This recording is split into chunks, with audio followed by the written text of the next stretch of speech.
Welcome in, everybody, to Saturday's edition. Those are rounds 9 and 10 up ahead here on the FIDE Chess.com Online Nations Cup. We're getting down to it. It's going to be an exciting final day in our regular segment of this event before heading to the Superfinal tomorrow on Sunday.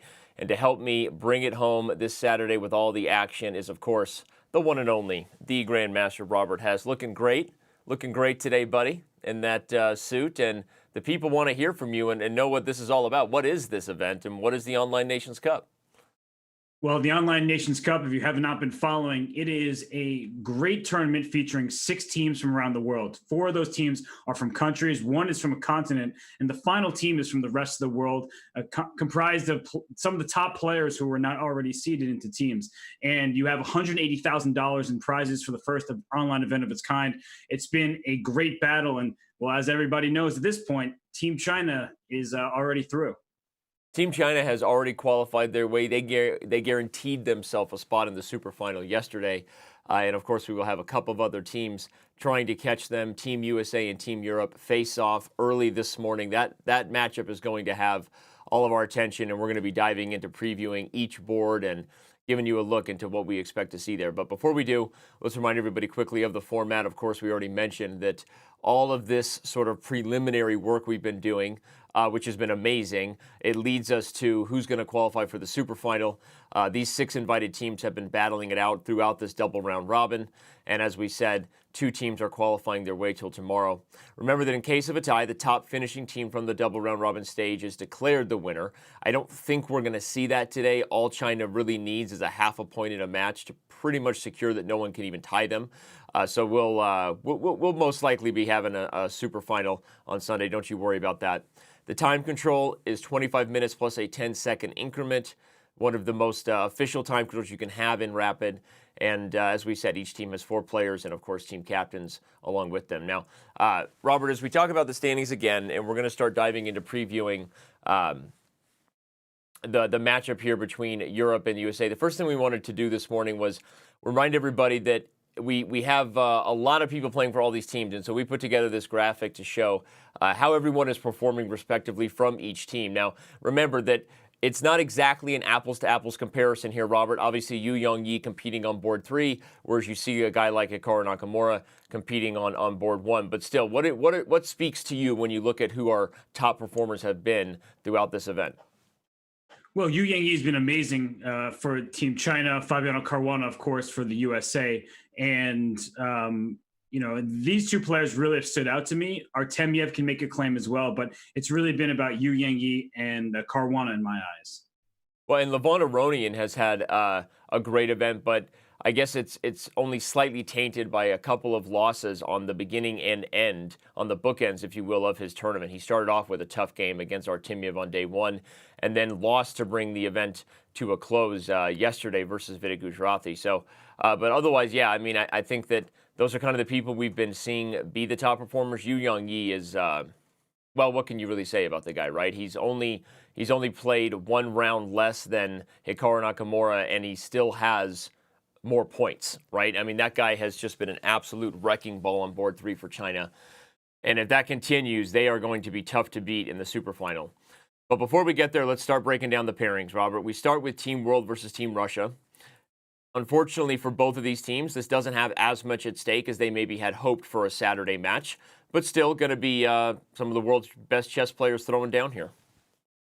For sure. And, while for both these teams, they're out of contention to qualify for the Superfinal, we see that still stellar lineups. Vladislav Artemiev, I mentioned him by name earlier. He's been performing well. And it's going to be a great matchup featuring Alireza Firouzja. Whenever you see Firouzja in the mix, you know that your attention should be on his game. But unfortunately for the team from the rest of the world, they're not competing for the Superfinal. The other team also not competing for the Superfinal is Team India, but that doesn't make their match coming up here with China any less important. Let's talk a little bit about that matchup here. FIDE Gujarati on board 1 is the big storyline, right? The team captain giving himself a rest round. Will it be a rest day? We don't know.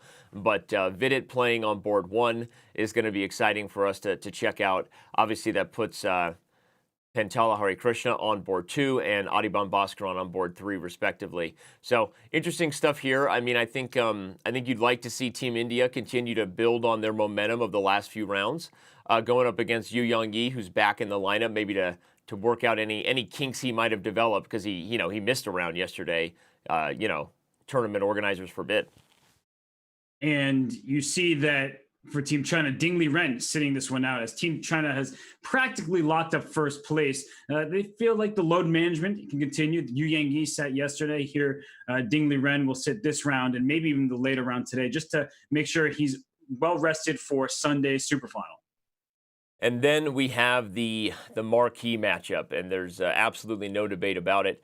Team USA versus Team Europe. This is where a lot of our focus will be because it's really between these two teams to qualify for tomorrow's Superfinal. The only real, I guess, change in the lineup from what we saw yesterday from Team Europe is Anish Giri back in at board 3. Jan-Christoph Duda played both rounds 7 and 8 respectively. So your thought on Garry Kasparov as the team captain's decision to put Anish in here? He will be facing Wesley So with the black pieces. And Jan-Christoph Duda went 1 out of 2 yesterday, where Yu Yang-yi just blew him off the board with a blistering attack. And then JKD recovered against Hari Krishna in a topsy-turvy game. So perhaps former world champion, the great Garry Kasparov, is saying, even though you scored that 1 point for us, I'm still not certain about your performance, and we need to win, and we need to do it now. So Anish Giri, he has more experience than JKD does. They're probably about equivalent in rapid strength. It will change from day to day. But I also like the inclusion there of Nana Zagnidze. Wesley So singled her out in his interview yesterday, saying that is a tough player there on board 4. But Irina Krush has been equally formidable for Team USA. So this is a matchup that clearly can go either way, and it's for all the marbles. What do you give to Garry Kasparov looking at Wesley So and Anish Giri stylistically and making the decision that he thinks that maybe because of Jan-Christoph's, I guess, slightly more aggressive style at this point, there is a little bit more of an up and down in his play. I was thinking about the strategy there and evaluating that even if he's putting in Anish Giri, without any jokes meant about this, to draw Wesley So with the black pieces. These guys play each other so often at the highest levels, right? And I think because of that, maybe he just feels a little more confident stylistically that Anish Giri can get the job done because Wesley So and him are both very similar. They play each other so much, and that prep might help him hold the half point if that's what Team Europe needs. I think you raise a good point there, Danny, that if I need to win and I were Garry Kasparov, I'm probably putting in JKD for his sort of adventurous style, and he can get you a victory in any given game. But if you are looking at this from that point of view that you just said, I just want you to hold off Wesley So, such a strategically sound player who will outlast you and grind you down in a long game. That Anish Giri, with that experience playing in the Grand Chess Tour every year, he gets many games against Wesley So in these elite events, that this is a wise decision by Garry. Well, let's dive in here now. We've talked about what we think the strategies might be, but let's actually look at the math here. This is a kind of a complicated graphic that we put together this morning. Not in the sense that it doesn't make sense, but there's a lot to take in there. So, Robert, obviously, Team USA and Team Europe, as listed there, are the only two teams that can advance to join China, who was already qualified. As you look at the different possible scenarios there, and I'm not asking you to play prediction or play favorites, but what are you looking at here as what seems to be the most likely outcome of the different possible ways that each team can advance? It's just, for both the USA and Europe, it's win and you're in. So if you win as the USA against Europe, it's done. It's just complete. You have qualified for the Superfinal. And so Europe knows that, and they can still make it if they tie the USA and then win their final match. And USA has to play China in the final round. So as you see here, the different possibilities are listed in front of you. And for 3 of the teams, you're already out of contention. You're just playing for fun, for pride. But for USA and Europe, I mean, you control your own destiny. What more could you ask for? But for Europe being down a point in the overall standings right now, your task is a little tougher. Well, and the one scenario that's a little scary for the USA is just to draw your attention to that third bullet point that's listed under Europe, is that if they only draw Europe, then they're facing that really tough matchup versus China, right? Because if they draw Europe, I think we would agree that Europe is going to be favored against Team World, right? And if that's the case, USA facing against China, where you got to make sure you don't lose that match, or even draw it, right? So if they draw Europe and then draw China, they do put the fate back in Europe's hands, right? And that's what makes this really exciting here on the last day. I think it does come down to you control your destiny right here, right now in round 9. That's exciting for all of us. But if there's a draw match here, we are going to have some serious drama in this last round where Team USA has to get the job done against China. Otherwise, they risk Europe leapfrogging them at the last second. It's very true. And, nobody really knows what it takes to defeat Team China anyway, but at least you get the chance. You get the opportunity to play them on Superfinal Sunday. So we'll see what is ahead for us today. Well, I'm going to make a call here to bring up our daily question based on your comment right there. That was a fantastic point. Nobody really knows what it takes to beat China. And guess what our daily question is? What's it going to take to beat China in the Superfinal? And so obviously the first step is getting there, and that's where all of our attention is going to be today. But use the hashtag Nations Cup. And, for those who are super fans and you've been watching this event throughout, we also had you with a question yesterday, let you play the role of a team captain. So I'm actually curious. Let's get some real answers. What kind of lineup would you field for USA? What kind of lineup would you field for Europe, and why from a matchup perspective? Maybe a great answer will ultimately prove kind of prophetic in terms of what we're going to see tomorrow in the Superfinal. We'll see. Either way, we are moments away from the first moves being made, so Rob and I are going to take our last chance for a break before round 9 gets going here. Don't go anywhere. The FIDE Online Nations Cup continues in just a minute.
And we are back here just seconds away from the first moves being made. We have our board ready, our coffee by our side.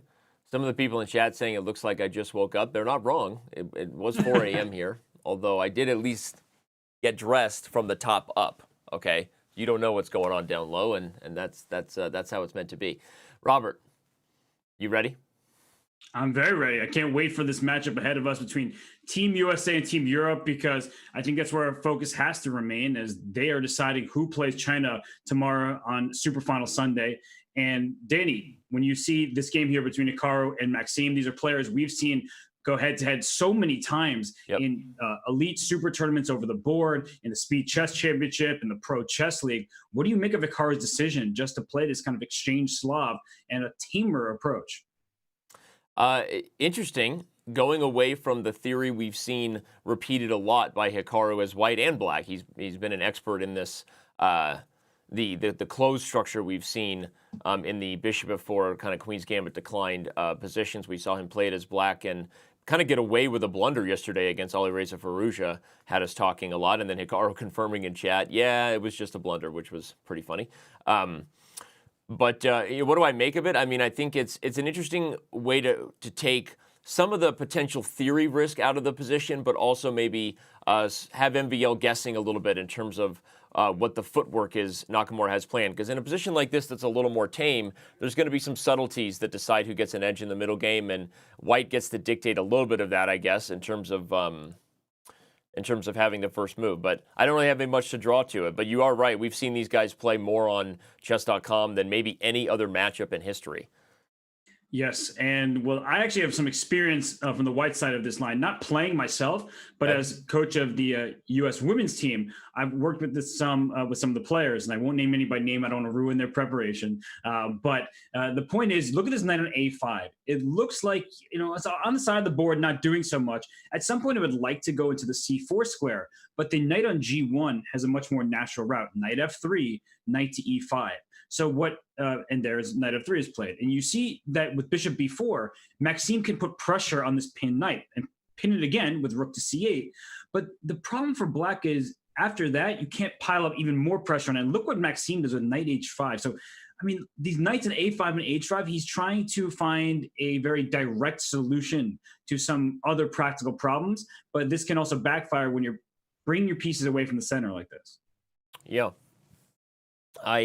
I don't have experience in this position theoretically, other than highlighting that one of the things you can note too is that even though black's bishop on d7 is objectively more passive compared to the white counterpart, because the pawn structure creates natural play on the queen side, you've got these open lines. And so if black does get his dream kind of development, it involves rook c8.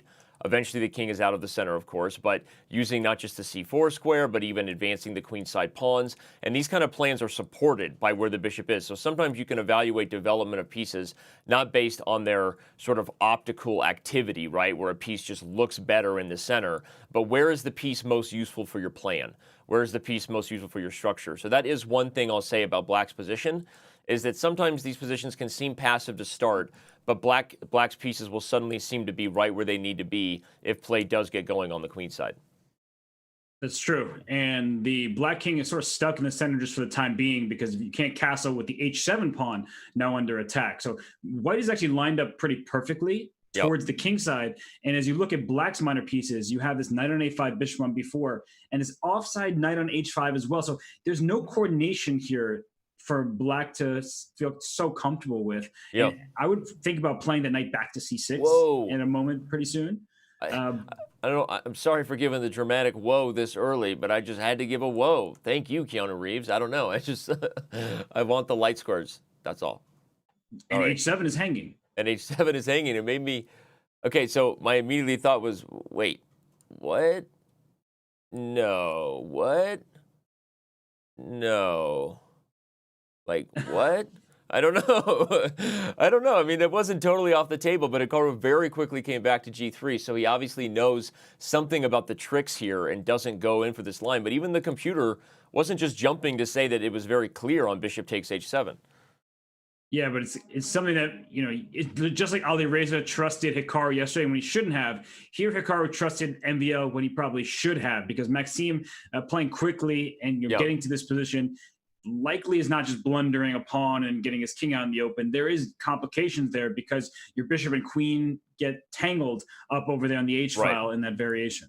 Yeah, for sure. And one of the best things about coming back is that you, rather than going in for these variations trying to prove it, this pawn is unable to return safely, right? So really you're all in now with this sort of commitment, which while these pawns together are going to do some good control over the light squares, if black wants, the e5 square is forever his. Yeah. And sorry, I was just looking as well at some of the other games in this matchup. Just spying the board 2 battle. I think we should head over there.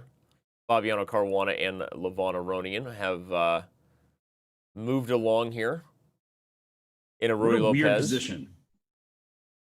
I mean, look at these knights just diagonal from each other. And the knight on g5 and e6 are having a bit of a stare down. And white is just trying to free up this bishop on b3 because, it's not going to amount to any sort of devastating attack, nothing of the sort. But as these trades start to occur on the black king side, an eventual queen f3, bringing that queen into the mix as well, that black king starts to feel a little bit iffy. And the bishop on b7, not really doing the same thing as a bishop on b3 if that knight on e6 were to be moved out of the way. So these are just these little nuances here that white is hoping for. Not to mention, I was about to say f4, and there's f4 is played by Levon Aronian, opening the f file, trying to increase the pressure, particularly on the f7 square.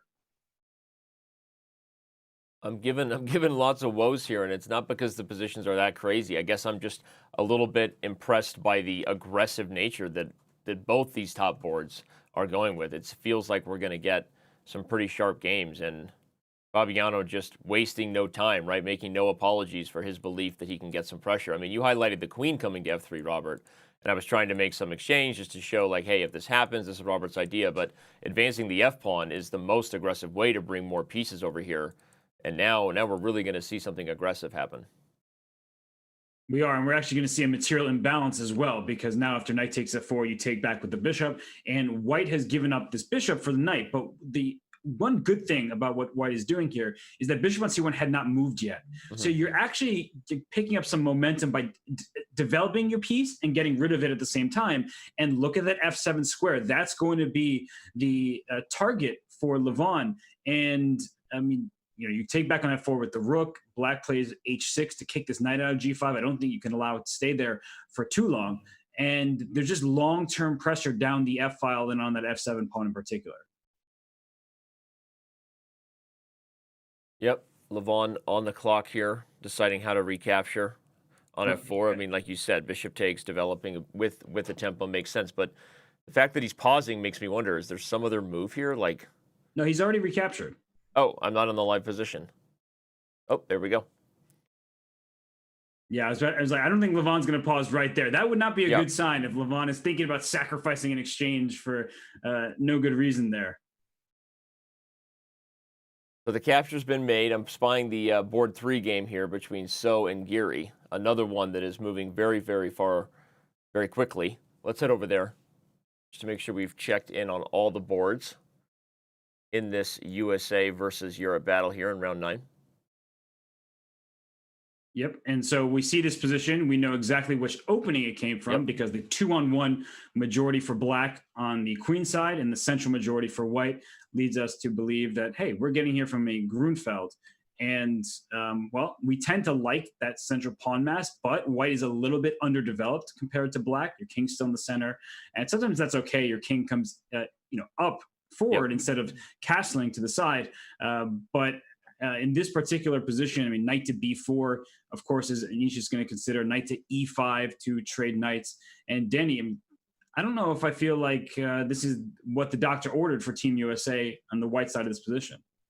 Yeah, but I think you would say it's probably also not. Is it really a position that has a ton of risk to lose? Maybe, I guess. I mean, it is going to be one of those unbalanced Grunfeld endings where, like you said, the long-term advantage of the 2-on-1, will it pay dividends? But I guess I always feel like with white already having the C file in these endgames that usually they're able to dictate some of the pace. If the knight moves, does black ever try for things like e6, right? You try to undermine the d pawn while it can't be defended, because if a capture has to happen, black is even putting even more pressure over here on the queen side. Interesting. So knight a5 played rather than. Danny, I wasn't thinking in terms of risk. I was thinking in terms of match strategy. You wanted Anish Giri in there to be solid and just say, I'm going to hold off Wesley So. And I'm just wondering, if this particular opening without the queens on the board where Anish, has some experience, but Wesley playing quickly, like, does this give Europe more chances to just hold down this board and then play for more with the white pieces? Right. Okay, yeah, that's fair. I mean, I guess we'd have to talk overall match strategy from every board perspective and what result do you expect to happen, right? Respectively on each board. I mean, if you're Team USA looking at this ahead of time, where were you looking to get your points? I'm asking generally. I mean, it's a tough one to think about. As I'm looking through the boards, looking for Irina Krush's game versus Lagniza. I don't have it up right now. There we go. Yep. And we have a Maroczy bind structure, which I always like from the white side. And the reason why is we get into a little more chess in this particular game is look at white's pawns preventing any of black pawn breaks, right? B5 is covered, D5 is covered.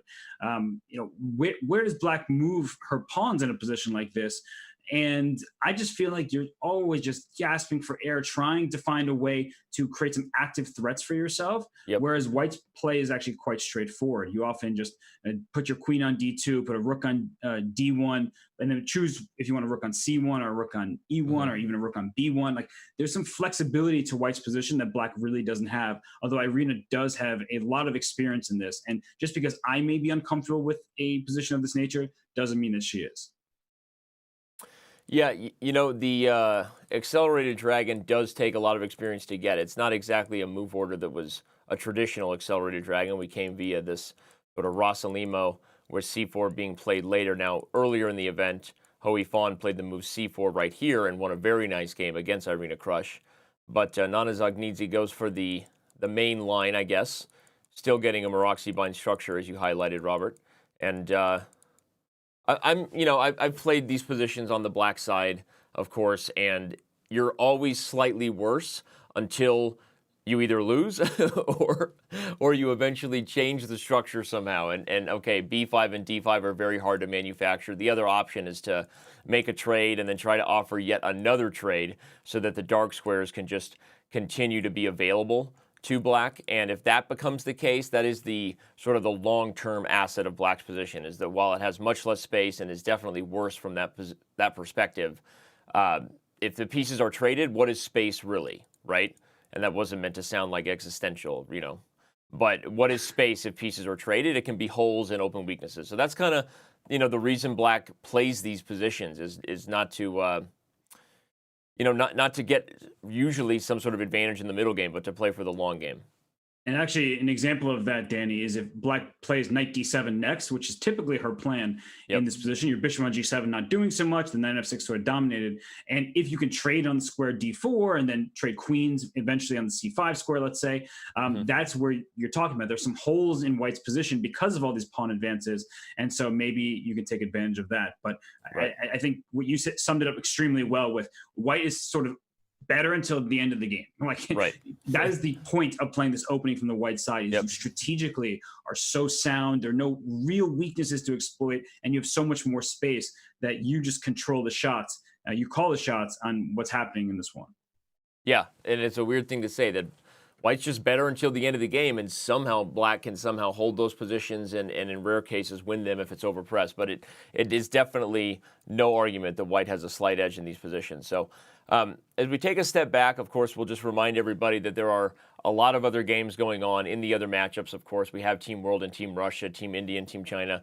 We're going to kind of continue to focus on some of these top games between the USA and Europe because it is kind of where all the marbles are being held right now. Let's go back quickly to the board one battle, Hikaru versus Maxime Vachier-Lagrave. Not a ton of progress there. Hikaru still on the clock deciding how to approach this position. What do you think the critical decisions are? I mean, obviously the e5 square is going to be home to some sort of white minor, but are there chances white looks to be really aggressive here and even keep the king in the center at the idea of eventually advancing things like g4 in some of these structures that you would do like in a Dutch?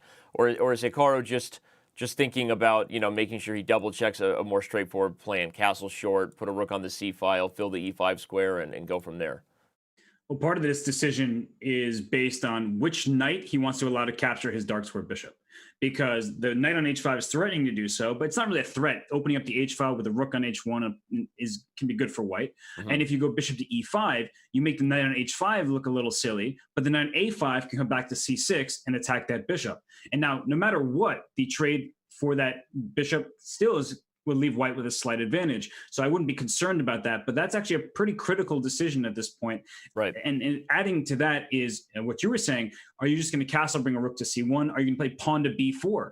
Is that kind of expansion what you want on the queen side, kicking that knight away for the time being, and then just claiming even more space across the board. So I think that's what Hikaru is thinking about, not just this move, but how he's going to continue his strategy, say 6 moves from now. And that's why this is a critical moment. Yeah. Well, Hikaru taking a lot of time here, and not not something we talk about every day, right? Obviously, he's one of the fastest players in the world and is used to pressing an edge on the clock. But I think he respects and appreciates how critical this game is for his team. Him having the white pieces versus MVL versus Fabiano having the black pieces versus against Levon, right? I think that, of course, each one of these games can be different. We see players get points from both sides, but I think he knows just how critical it is that he's the one pressing against Maxime today. Right, because often it's not about winning the game; it's about just putting pressure on the other boards, and that is something that I think a lot of people who don't have experience in these team chess events don't quite understand. Because typically in a game of chess, you are solely focused on your own game; nothing else really matters. Maybe in the final round when you're playing for first place and you have to see how your competitors are doing, but just really it's about your own game. Here you're looking at Fabiano Caruana's game, and I think we should actually just it's a great time to look at that game, because when I look at that game, Danny, and I'm looking at king on h8, all of white's pieces trying to barrel down on that king side. Exactly, you're nervous. I mean, I'm always nervous, but go ahead. I'm nervous for black's position here, or loving white's position, depending on how you look at it. So, yes, because you're sitting here very passively. When you think about how can black do something of his own rather than just fending off white's ideas, you think about a move like d5, but d5 is always meant by pawn to e5. And I'm just kicking your knight away and opening up the board a little more. And I would think about, honestly, moving my knight away from f6, which sounds like, Robert, what are you talking about? It's my only really developed piece on the 3rd rank. But the pressure down the f file is about to continue. It's going to increase. And then your knight will not be able to move because the f7 pawn is behind it. Not to mention knight takes h6 sacrifices to then take on f6 and just break open and blast open that king. Well, and as passive as it looks, I mean, knight to g8 has to be considered because it overprotects. Knight to e8 also protects g7, but it disconnects your pieces for future coordination, which I think will have its own tactical dysfunction.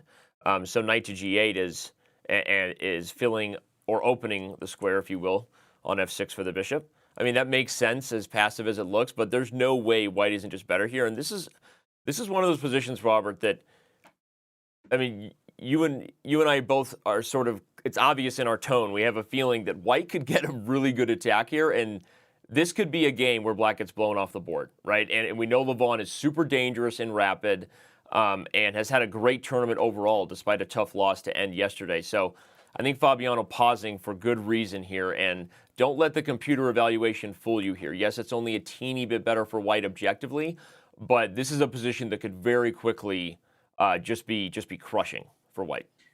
And, knight takes h6, as we mentioned already, on the docket for white. Just, you have to consider it. So Fabiano is probably going to burn some serious time here thinking, do I retreat this knight to g8, to h7? Like, is there a difference between those squares? And of course, there are differences just on where the knight can move next, if it's going to move. But, you're creating a defensive setup now. And this is not an easy choice because you can see many plans for white here. And black's ideas are really, how do I make sure I don't lose this game, rather than, hey, where's my activity coming from? If you could play c5, c4 or something like that super quickly for black, then maybe you have some chance to actually claim I'm doing something of my own rather than just parrying off threats. But that's a long story with your king side being so open over there. No, I think that's an interesting plan. Certainly you would want to consider that, just because it's an aggressive defensive idea, right? The whole reason you're doing it is not in a typical way where you think of a queenside racing against a kingside attack, but just purely to basically strangle away one of white's potentially dangerous pieces. I want to quickly go over and back to Irina Krush's game with Nana Zagnizi, because the variation we predicted actually happened on the board. The knight retreated to d7 to offer some trades, and obviously Irina did not go full endgame offering with queen to c5. She brought the knight back to f6.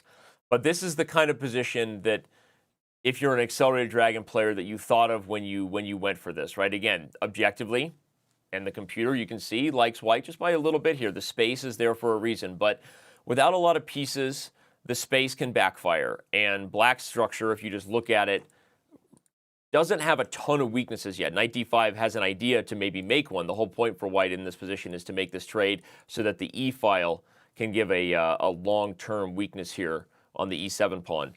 But you can understand why Irina played this, right? I mean, if she feels confident defending it, it is solid. Black was never pretending to maybe be winning in an endgame, but I think she has a lot of experience that can hold this.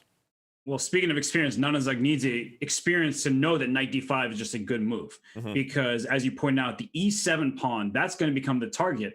And sometimes when you have more space, you're like, I don't want to trade pieces because the side with less space is typically more cramped. But here you're creating a very concrete plan and piling up pressure on this pawn e7, swinging a rook to e1, doubling on the e file, and that's going to be some difficult news for Black to meet. And if the queens stay on the board, it may not look like an attack is brewing, but sometimes you just play h4 and try to play h5, and if you can get it h6, and some dark square issues for the Black king. And that is a long story. Black obviously has moves to meet that idea, but h4, g4, the white king is so safe over here because Black has no like open lines to start going after it. So I do think that Black, like you said, objectively, Black can fight this one off, but with this now practical weakness in the e7 square, it's really not so simple. Yep. No, and it's a great point too that you highlighted, the combination of the e7 pawn being weak, also with the Alpha Zero plan over here. As Robert Downey Jr. said in Tropic Thunder, always go full Alpha Zero. And this is a dangerous plan for Black to be worried about. Irina Krush going to pause here to think about it.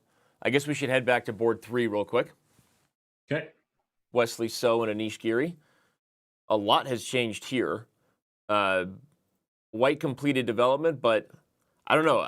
Instinctively, I like the transition more for Black. E6 was played by Anish, and again, this is a typical idea in the Grunfeld when White has this advanced structure because the tension sort of favors Black. Trading is almost never good, and that means the tension favors you. You can take what you want. Anish decides it's sooner rather than later for him because of the knight's kind of troubles, and opening up the center is going to maybe take advantage of the king. What would have happened here on bishop a5? I guess taking e4. Yep. And we go back for the pin over here on the e file. Exactly. And king d3 would be the only way to break the pin, but then bishop b5 check happens.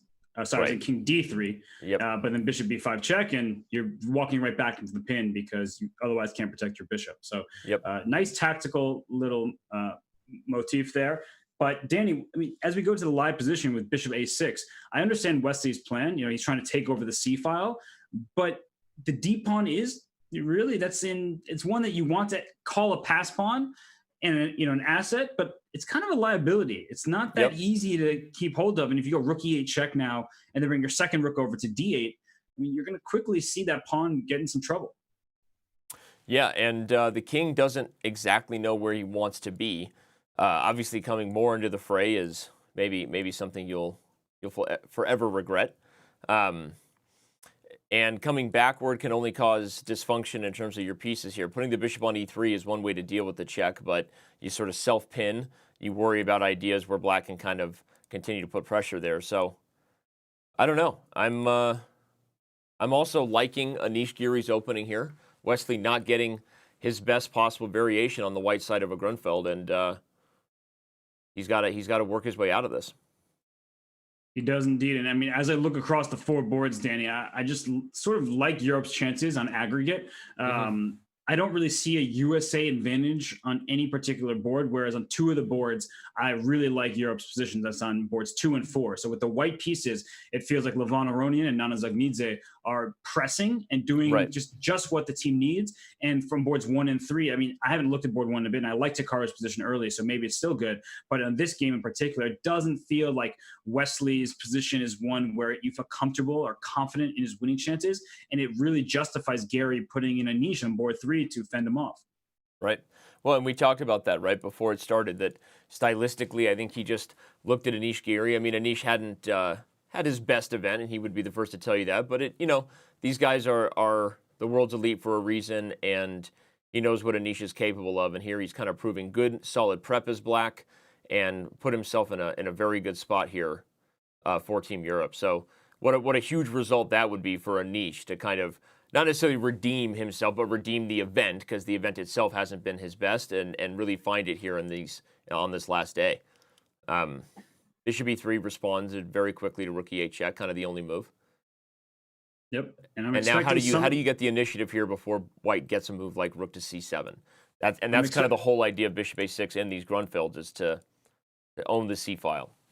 I'm expecting bishop a4 to not allow you to play rook to d1. Because, and there it is. So I wanted to play rook to d8, but then I thought maybe you play rook to d1, and then you're protecting that d pawn in advance. So I'm thinking I want to play both of these moves, rook d8 and bishop a4, but why not start with bishop a4? You can't kick my bishop out because my knight covers the c4 square from your rook. And then I play rook to d8 next and go after the d5 pawn. Yeah, and now when you play rook d8, there is still lines with rook c7 and a trade that can happen, but it feels like if that's the kind of direction the game goes, black has to have something because of the king's awkward spot, right? I mean, I know I'm being a little bit superficial, but I'm sort of assuming that if the trade happens, that the white king gets in trouble at some point. It's not extremely well placed. I think we can say that at a minimum, because you take a7, I take d5. I have bishop h6 just as one example of what I can do later as black. And there are other ideas as well. But what's white going to do? You know, rook to c1 maybe, but it does feel like black is the one with a sort of initiative here, and not a comfortable position for Wesley. Yeah, and I think bishop h6 is maybe almost good enough in some respects, that trading here and isolating the e-pawn has to be good. There's also ideas of bishop b5 check, where the trade brings the rook over to the b file and maybe the b2 square. So, okay, like these guys are going to be calculating this much more concretely than our sort of high-level look at what might happen. But yeah, it feels like black is in a good shape here for Team Europe. So. Spying some of the other games, one of the games that is most interesting to me, I just want to check on real quick, is Alireza Firouzja's game versus Sergei Karyakin. We're probably not going to have as much time spent on the top games of the other matches, everybody, as you can understand. Team Europe and Team USA are fighting for their Superfinal lives. But this one looked a little fun, so I thought we'd at least look at it quickly and give our thoughts about it. King on g8. Doesn't look great. Hey, that rhymed. Hashtag you're welcome. I appreciate it. And the king on g8 doesn't look great, but I think what black is trying to claim is that the pawn structure is superior. And you may say, well, black's pawns haven't done anything. You have this one little pawn shape from f7 to d5, but this pawn on e5 in particular is one that perhaps wandered a little too far. So if black is able to, say, trade queens at some point with a queen e4, queen g6, or something like that, then maybe this pawn on e5 sticks out a little bit. And I think that white is doing perfectly fine, but something tells me that like it's also totally fine for black. And I mean, queen e4 over the king side is probably the first idea that comes to my mind. Yeah, that's an instructive point. Not just because getting the queens off the board helps you when you feel like your king might be a weakness, but like you said, as soon as the king is no longer the main issue on the board, you start looking at other types of weaknesses, and one of them has to be the pawn here. But okay, if white somehow avoids the queen trade, I guess the goal is, and okay, this is obviously comes with a lot of risk, but if you start advancing on the king side and you've got rook lifts that can happen, you know, your hope is to bring some pressure over here before black can solve his problems. But yeah, the more I look at it, the more I think that that's a bit of a pipe dream and that black is moments away, whether it be the queen coming h4 over back to g6. Some cases you can even still play h6, and if the queen is not hitting f7, you can quickly castle by hand. So yeah, Firouzja. Danny, I was going to say queen h4. I keep talking about queen e4, queen g6, but queen h4 in one move does what kind of queen like e4, Fabiano's queen h6 yesterday. Yep. Well, queen a4 to h4 is not a move you play every day, so I guess we didn't spy it. But, you know, black offering the queen trade doesn't mean white has to take it. I mean, you can see white back up, and this was sort of my point, is that if this happens, okay, then f4, then bishop to d4, and then rook f3 and over. Like, these are the kind of positions that you can also struggle with as black. I know it's a French where you've gotten rid of your bad bishop, but it's still a French pawn structure, right? I know how you feel about that. And that's a good thing. The French pawn structure I like, the French bishop I don't. But I also, you know, I mean, this game, not too much happening just yet. But Danny, the Levon game against Fabiano has changed a lot dramatically. Let's head back. Indeed. All right, we have to back up and see what the last few moves were. This matchup is, of course, going to get a ton of attention. If you're just tuning in, again, Levon just went all in here to open up the king side quickly. We were talking about this position just a few moments ago. What is black going to do? Rather than retreating the knight, Robert, Fabiano makes d5 work. And he plays d5, and that's a move that I didn't like at first, but I do tend to trust Fabiano when he is, making moves. He's the number 2 player in the world for a reason. And I mean, the way this game went from here, so Yeah. he went e5, which was good and expected, and then he went d4. So, and I can see the evaluation bar drop. I don't have the engine lines, but it didn't like d4. So maybe d4 was a little bit slow, and like a queen g3 type of move or something like that. Just first was probably what the engine is asking for at. But yeah, I mean d4. I don't know. It's clearly trying to stop c5 and maybe play c3, bishop c2, as you were saying. But it feels like Fabiano with bishop g5 was finding his way out of this. Yeah, no, it's an interesting point because d4 is a move. It's a move you want to play, right? It's kind of a warm and cozy move. It solidifies your structure, keeps the bishop on b7 blocked, and if you do get c3 and the bishop relocates, it's right. In a perfect world, it's very pretty and very comfy, right? But it's just a little bit slow, and like you said, queen to g3 for Aroni, and maybe then bishop g5. I guess the main point is that you're just a little more direct in your attempt to just continue to bring pressure over here. I guess something like this. And also at some point you have knight takes g7 with h4 to follow. I mean, there's so many ideas in such a position that. So if queen g3 can't be met by bishop g5, then yeah, it's very scary, right? Because if you play a move like rook g8, I'm just assuming this just doesn't seem good, right? You removed your rook. And I mean, honestly, d4 does look like a good move. And like I said, I saw the evaluation bar drop. So I was like, okay, clearly this is where the moment was. During a game, you don't have that knowledge. So you can't really fault Levon too much. But if we go to where the game is now, like if we keep going forward here, Levon has sacrificed an exchange. And he trades queens in a fancy way. And now there is an exchange for one pawn. And these type of positions, typically, you say, well, I have a rook for just one knight and one pawn. So that sounds like good material. But if we continue up to the live position, Danny, like, what is black going to do? That's the essential question. So on paper, you have an advantage in terms of material, but practically speaking, where is your breakthrough going to come from? Rooks need open files to be useful. And one of these knights is probably going to go into c5. So I think that, this position is still chances for both. And that's the interesting nature of exchange sacrifices is that, a knight can do things obviously that a rook can't. And here the c5 square is one of those places that a knight might want to jump to and say, your rook can't kick me out. And it's an annoying square for me to latch into. I agree totally, right? And the exchange sacrifice school of chess from the great Armenian world champion Tigran Petrosian. Lots of great exchange sacrifices and something that I think is a dynamic part of the game. But I have to just say that said, I mean, if you're Fabiano and you're comparing this to the position you were facing back here, I mean, I don't know. I mean, sign me up, right? Oh, this is sign me up 3 times over because black is better right? in the live position. Here, this position felt moments away, and you and I were calling for this. Watch out, everybody! This could be a blowout. So if you're Caruana, and I'm not saying that Levon isn't holding some cards here, right? I don't really agree with the full engine evaluation that black is just better. I'm with you because of the extra pawn. Again, computers are biased toward the points, the material. White is in control of a lot of plans, but like you said, the very nature of an exchange sack is super double-edged. Black will get the rook here, and the bishop will be kind of developed on c8, where it can protect against the knight on c5. It holds the diagonal, and black wants to slowly engineer an f6. If f6 can come in, and the position starts opening up for the rooks to flex, this is a 3-result position right now. Yeah, and I do believe that black is clearly better here, definitely the one in charge of a position like this. But I think that we often just make a mistake looking at the material and thinking that automatically means that someone is better. Here, the material does give Fabiano the advantage. So something went wrong.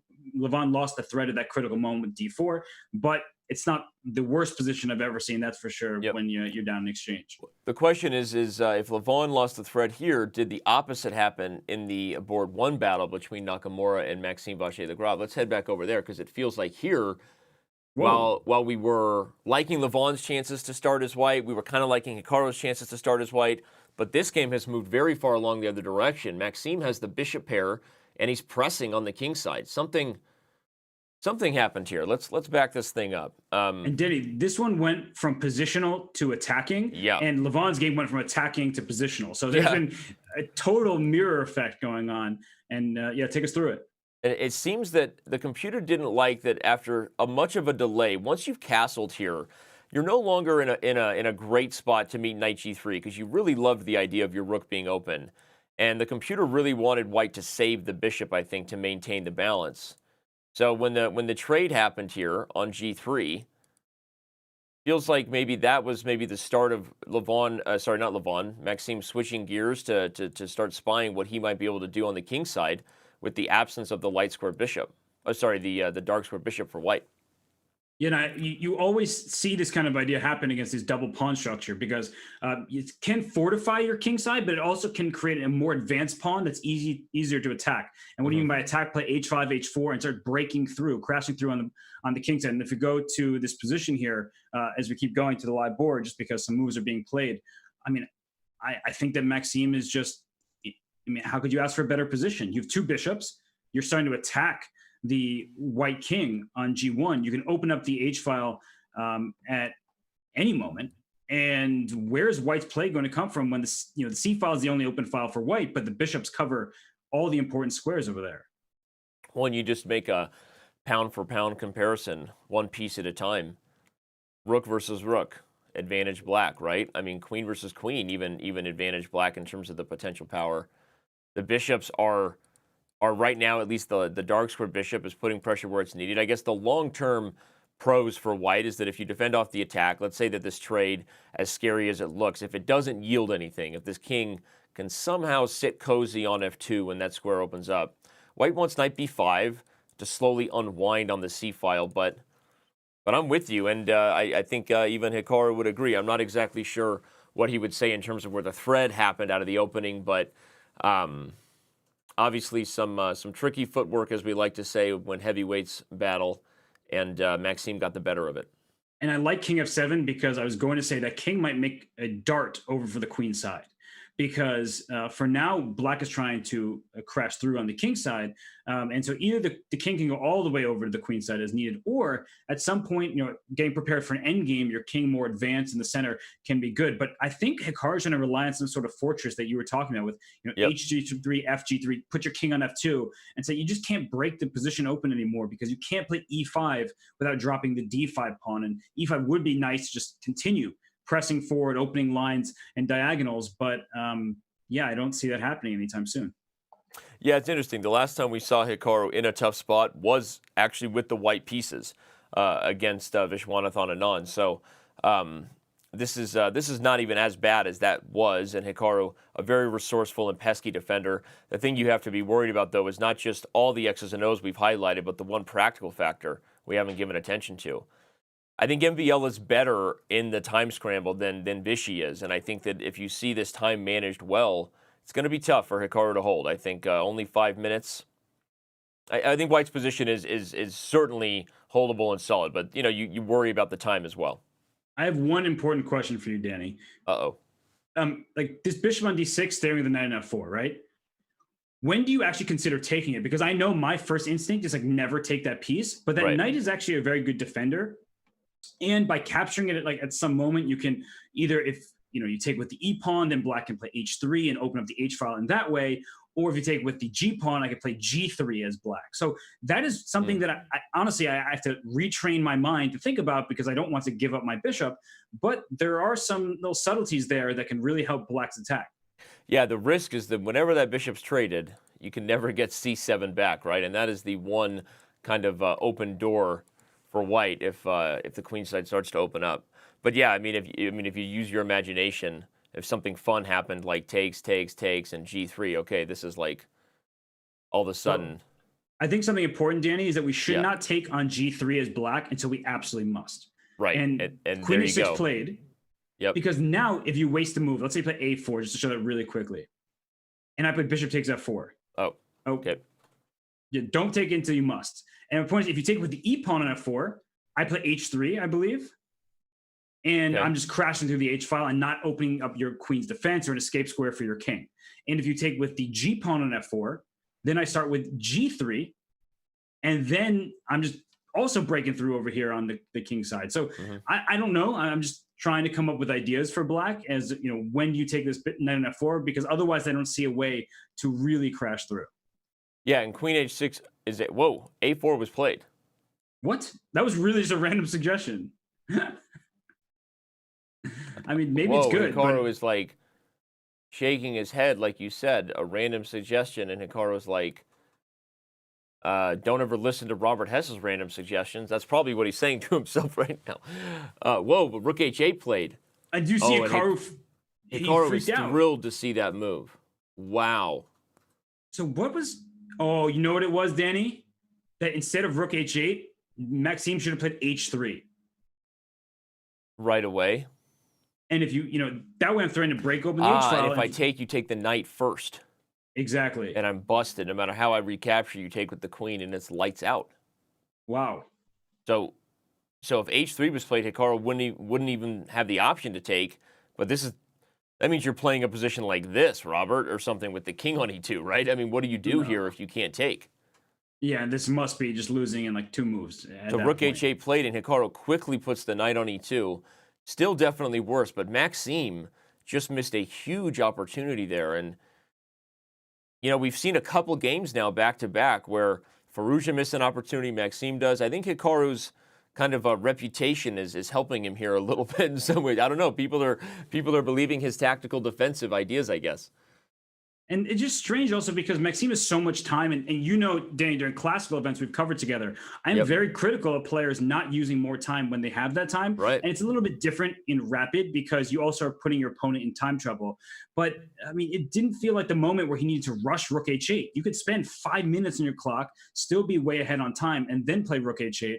And, I mean, honestly, I'm benefiting from the players' reactions. Like seeing Hikaru freak out led me to be like, okay, there's something there. What is it? And then I see h3. So that is why, as commentators, it's often easier. We read body language. We get hints from the players.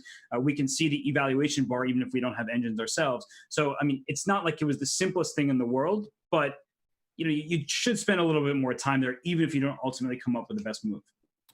Yeah, couldn't agree more. And it's something we've seen Maxime, despite getting a time advantage. I mean, I guess just speaking of recent memory, you wonder about how to actually use it, right? And I think that he would argue, there's a lot of practical factors that go into that. And of course, he's much better at making those decisions and executing than either of us. But just again, as commentators, seeing positions where you feel like advantages were maybe missed, and or maybe just it's like a lack of awareness that this was a critical moment. Speaking to an advantage against Alexander Grishuk from the candidates, that maybe he didn't quite convert despite a big lead on the board and on the clock. And then we talked about the game with Tamer Rajaba from earlier in this event, where he didn't quite use his full time to then maybe convert against in a winning tactic that you actually spotted. And I'm just beyond it. Looking at he's not using his time here, and his advantage isn't getting any bigger. Yeah, and I know you're critical of it. Now you're also someone who would openly admit you use too much time, right? You often get under time pressure, but I agree with you. It's way easier to sit and commentate because you can just throw out ideas, and if they're wrong, you take them back, and then you make a new idea. So I understand why Maxime is avoiding making any sort of decision that cannot be changed, right? That taking that concrete approach and saying, I'm going to push my pawn or capture on G3, then you just lose out on other options. So I get it. That kind of committal decision is hard, but he still is better. And I mean, Danny, I'm looking across these games here, and Europe's chances to me still look good because of Nana Zagnidze. Well, but they're also dwindling. I think Fabiano's position is getting better against Levon. Okay, I wasn't looking at that game at that moment, but you steer the ship. Let's go to Irina's game over here now with Nana Zagnidze. We haven't been here in a while.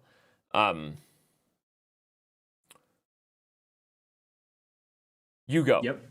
It's funny because I thought you were going to say something, and then you kind of I was looking at the position and your face at the same time. Those are two very, very deep things, very, very beautiful things, and I was caught up. I was about to say, I hope you were saying they're both appealing, because White's position here is clearly appealing. You have more space in the end game. The black king on f6, while it looks like it's good, it's active, it's actually, not necessarily in the best spot, because if I can play, say, rook up to e3, both threatening to double, or rook to e4, I don't know where, threatening to double in the e file and then play rook to f1 as well as rook to e1. That king on f6 is maybe not as well placed as you'd like. And white just has locked down the pawn structure.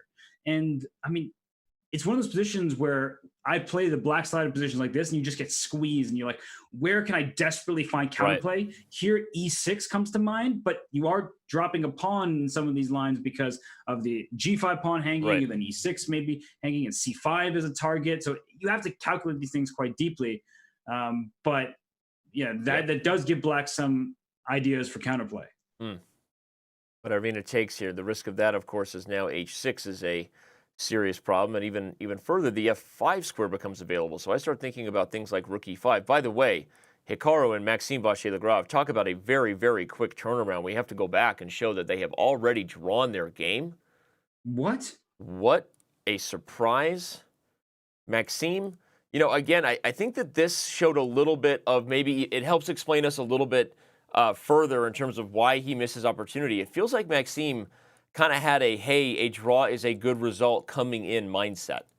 Because, and again, this isn't to take anything away from Hikaru or Maxime, whatever, but there's objectively no real way to deny that a4 was a huge blunder. We saw Hikaru's reaction on camera, and h3 might have been just winning on the spot for MVL. And it's almost like, because of how quickly he played, Robert, that he wasn't even looking for the win.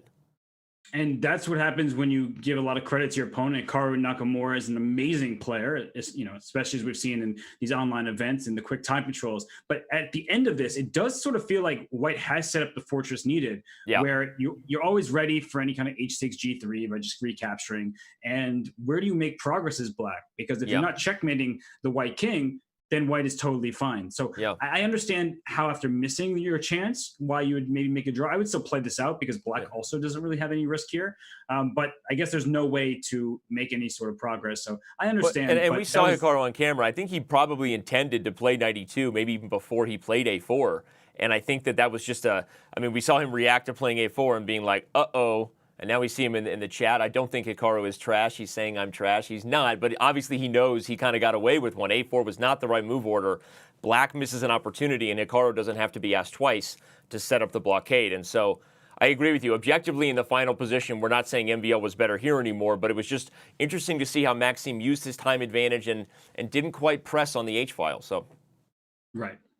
All right. Well, let's head over to the board 2 battle.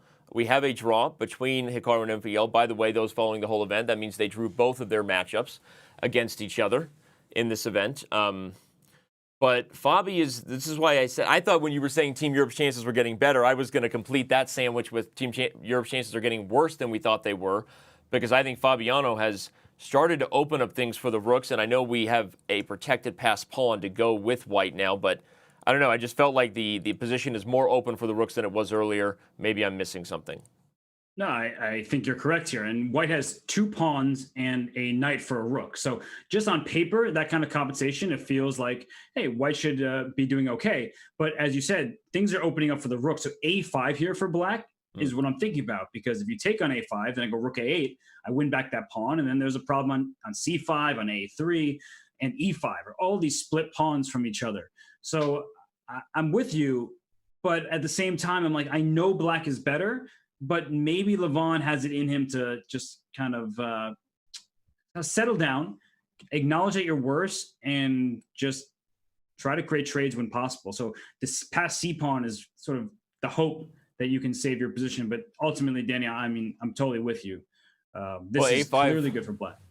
A5 has been played now by Fabiano, and again, if you're following this from the beginning of the round, we were looking at a position earlier that seemed like it could be big trouble very quickly on the king's side, but a combination of maybe Levon missing his chances and Fabiano defending resourcefully, and now we're getting closer to a position that feels like it's going to be harder for Levon.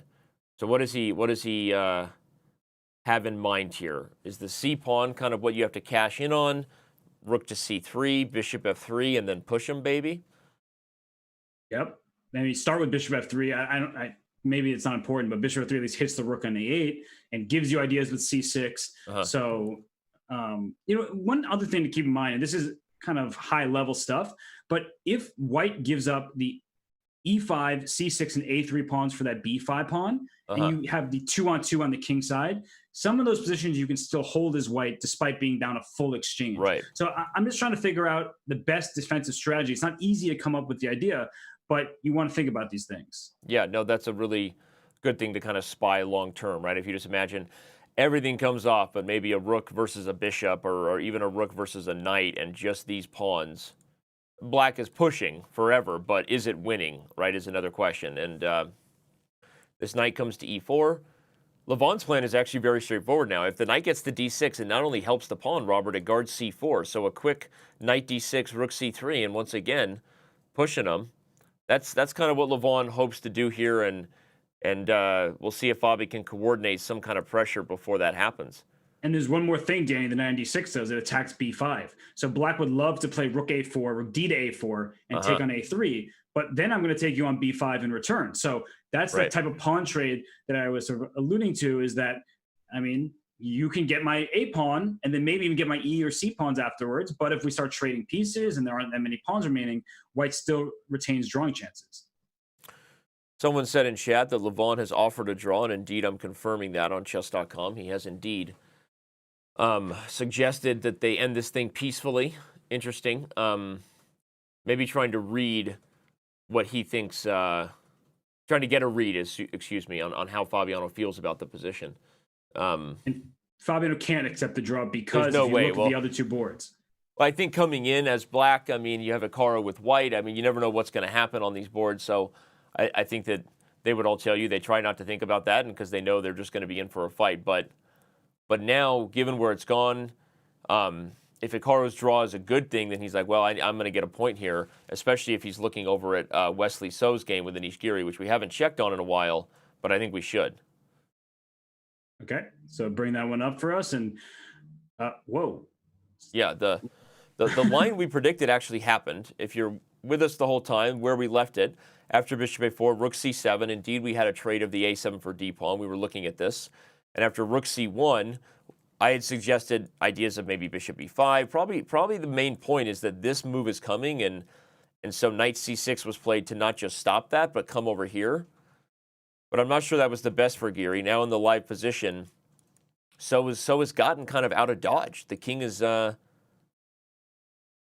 mean, just compare this position to where it was before the rook landed on c1, right? You're really worried that that's exactly the thing that doesn't happen. And now I think has got to be happy that the king is castled and he hasn't lost any material. Yeah, but I think that Anish is happy that this position is just being traded off. The pieces are being traded off, with minimum material remaining. That this looks like a position where, I mean, I don't really see any losing chances for black. And Anish kind of doing his job in a position where he never really had much of the upper hand, even if we slightly preferred his position. Because if you look at board 4, and I know we keep saying that, I keep looking at the Nana Zagnidze game. That, to me, is where Team Europe is winning this match. Okay, well, I mean, wouldn't that be interesting if you have all 3 draws on the top 3 boards and it does come down to the board 4 battle? The trade here, I guess, I agree that while maybe Anish didn't get some sort of advantage when we were feeling the heat for white, yeah, black is certainly not in danger of losing. This endgame can only be a teensy-weensy bit better. So let's head over to Crush's battle with Zagnidze, as you said. The rook ending looking better and better for white. I really didn't like g takes h4. I mean, we had to quickly go back because Hikaru and MBL had just drawn their game. But I was with you that keeping the tension, I would have looked for something dynamic, Robert, just from a practical perspective of even if I lose a pawn, I would love to clear away the whole king side here and try to be down a pawn and draw the rook ending. This is like one of those positions where now you're passive. You're dealing with all kinds of weaknesses. And add a third red mark on the c5 pawn, please, because that's another yes, weakness. Sir. Well, I mean, why not go all in here, okay? And, I mean, right now, rook h3 checkmate is the threat. So Nana is thinking, can I go king takes h6? Because in the event you have rook h3 check, then I block with rook to h5. But you have to be careful then at some moment, instead of rook somehow get like rook c8, the b3 pawn is hanging. A lot of things are now going in black's favor. So I would not allow this kind of situation, that's for sure. I would probably play rook to e3. Yeah, I'm not sure which sit which tight. Rook. Probably the 5th rank rook It's one thing in Crush's favor, or at least in her defense, is that this rook on c6 is really useful, not just for guarding e6, Robert, but it prepares b6, which, if that trade happens, that's one less weakness, and then your rook comes to b3, right? You would, when you're at this stage of a worse endgame, you're just looking to trade weakness for weakness. If you can trade c5 for b3, and anything you can do to get closer to an endgame where even if white is up a single pawn, that may not be enough to win the rook ending, and you have to be really accurate here if you're Zagnidze to convert this. And one more thing I'll note in addition to the weak pawns is that white's pawn is more outside. So when you play g5 check, let's say, and we get a trade here, you're left with this e pawn for black. White has this g pawn. So in these endgames, if you can imagine the rook's off the board, this immediately becomes a win for white because I use my g pawn as a decoy. My king gobbles up your e pawn, and then when we trade those pawns by each taking each other's, my king is closer to the queen side and the remaining pawn. So that is something that is you need to keep in the back of your head if you're a player in an endgame. Having outside pass pawns that can be used as a distraction is often to your advantage. Shocking. We'll stay right here with the ladies, but Yu Young-yi has won again. So big shocker. Not sure how this one happened. We'll definitely highlight all the chess moments that we don't get to break down in live fashion, everybody, during the break. So if there's something exciting and instructive to see, we will show it to you. And a quick reminder, of course, you can always head over to Chess.com's live server or Chess.com/events or wherever, any device you're using. Go ahead and watch the other games if you'd like. We're kind of zoned in here to this full USA versus Europe battle. Danny, go back for one move, please, because I can see the eval bar on screen. And after king takes h6, I thought the eval bar dropped. Yep. Which means that rook takes b3 was not a good move. So this is helping us out here. Rook h3 check, and then rook to c8, and then was it rook c8 or rook takes b3 now? Rook c8. Oh, and the idea is if g5, you're just playing king f7, and the king is still mated. Yep. It's kind of crazy. I mean, it looks like there's some G7 stuff. So yeah, I mean, you can get out of the mate, but the position is, I don't know. I mean, okay, maybe you don't trade. But yeah, this is complicated stuff. I mean, this is why it's super hard for them to calculate, right? I mean, the computer obviously has an understanding that rook h3 followed by this really, really cool way to take advantage of the king was best, but understandable that neither of these ladies saw that, and now Zagnidze just getting nervous about the king's position and wants to take away this mating net idea and head back to the g4 square. Yeah, which is smart, especially when it's getting into a real blitz game at this point where she does not have too much time remaining, and avoiding checkmate. Now you also can focus in on the other weaknesses for black. And the c4 pawn, the a5 pawns, yeah, they can be attacked, but the passed pawn is the essential thing in this position, right? The g pawn is more advanced. Wesley So and Anish Giri have already drawn their game, so just to flash it real quick, you saw the scoreboard updated. They agreed, which wasn't a surprise given where that game was headed. The other game still going, of course. Levana Aronian and Fabiano Caruana may indeed prove to be the critical one. Or one of the critical ones, right? I mean, Zagnidze crush right here. Caruana Aronian.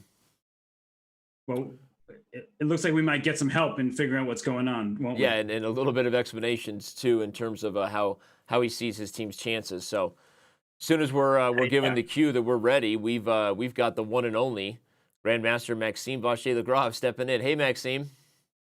Hey, Danny. Hey, Robert. Hey, Maxime. I'd love to talk with you about the finish that just happened with Hikaru, but I think in the interest of what's happening live right now and that we don't normally have of course. I'm obviously watching. And, so what game do you want to talk about? Yeah, things developed quite well since my Miss Twin. So yeah, I think Nana has a very good position, obviously.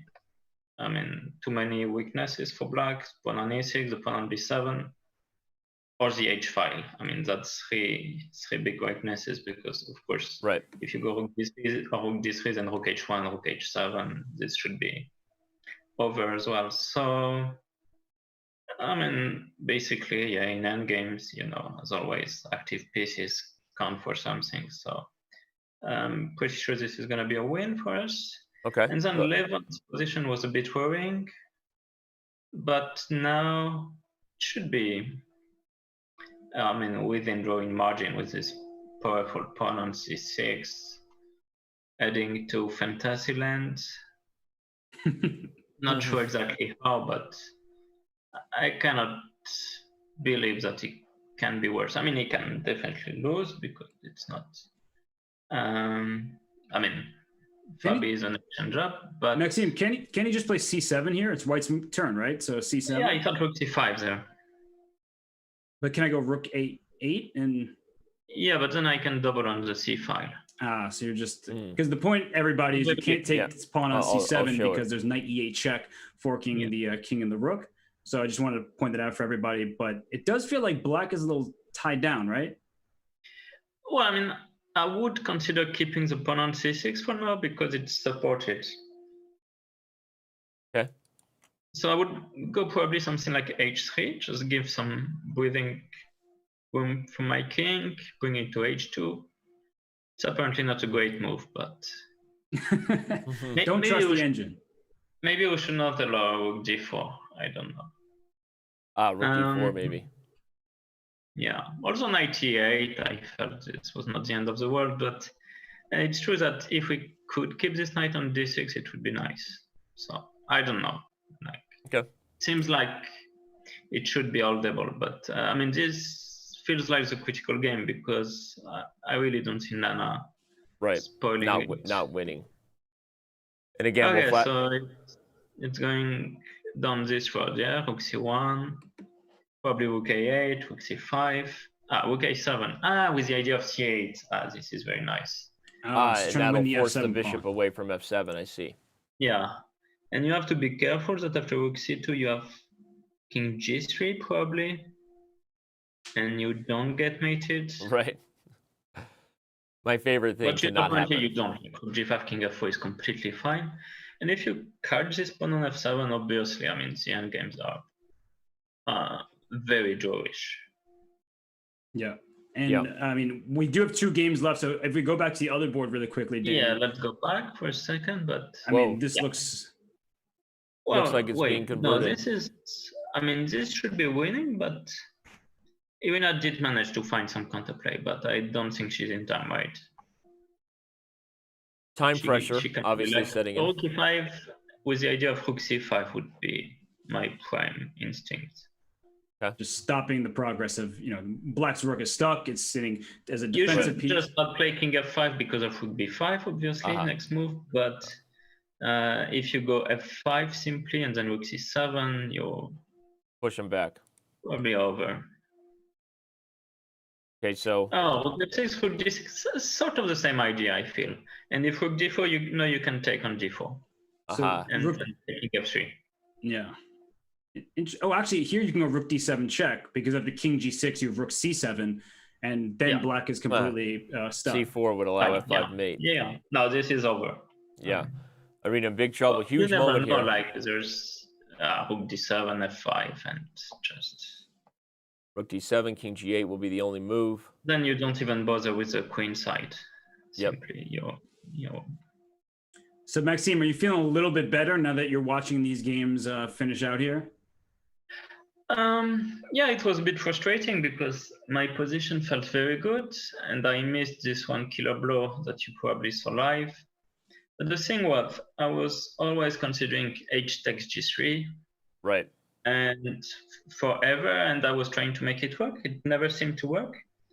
And I completely forgot that h3 was legal, and then this is a way to break open on the king side.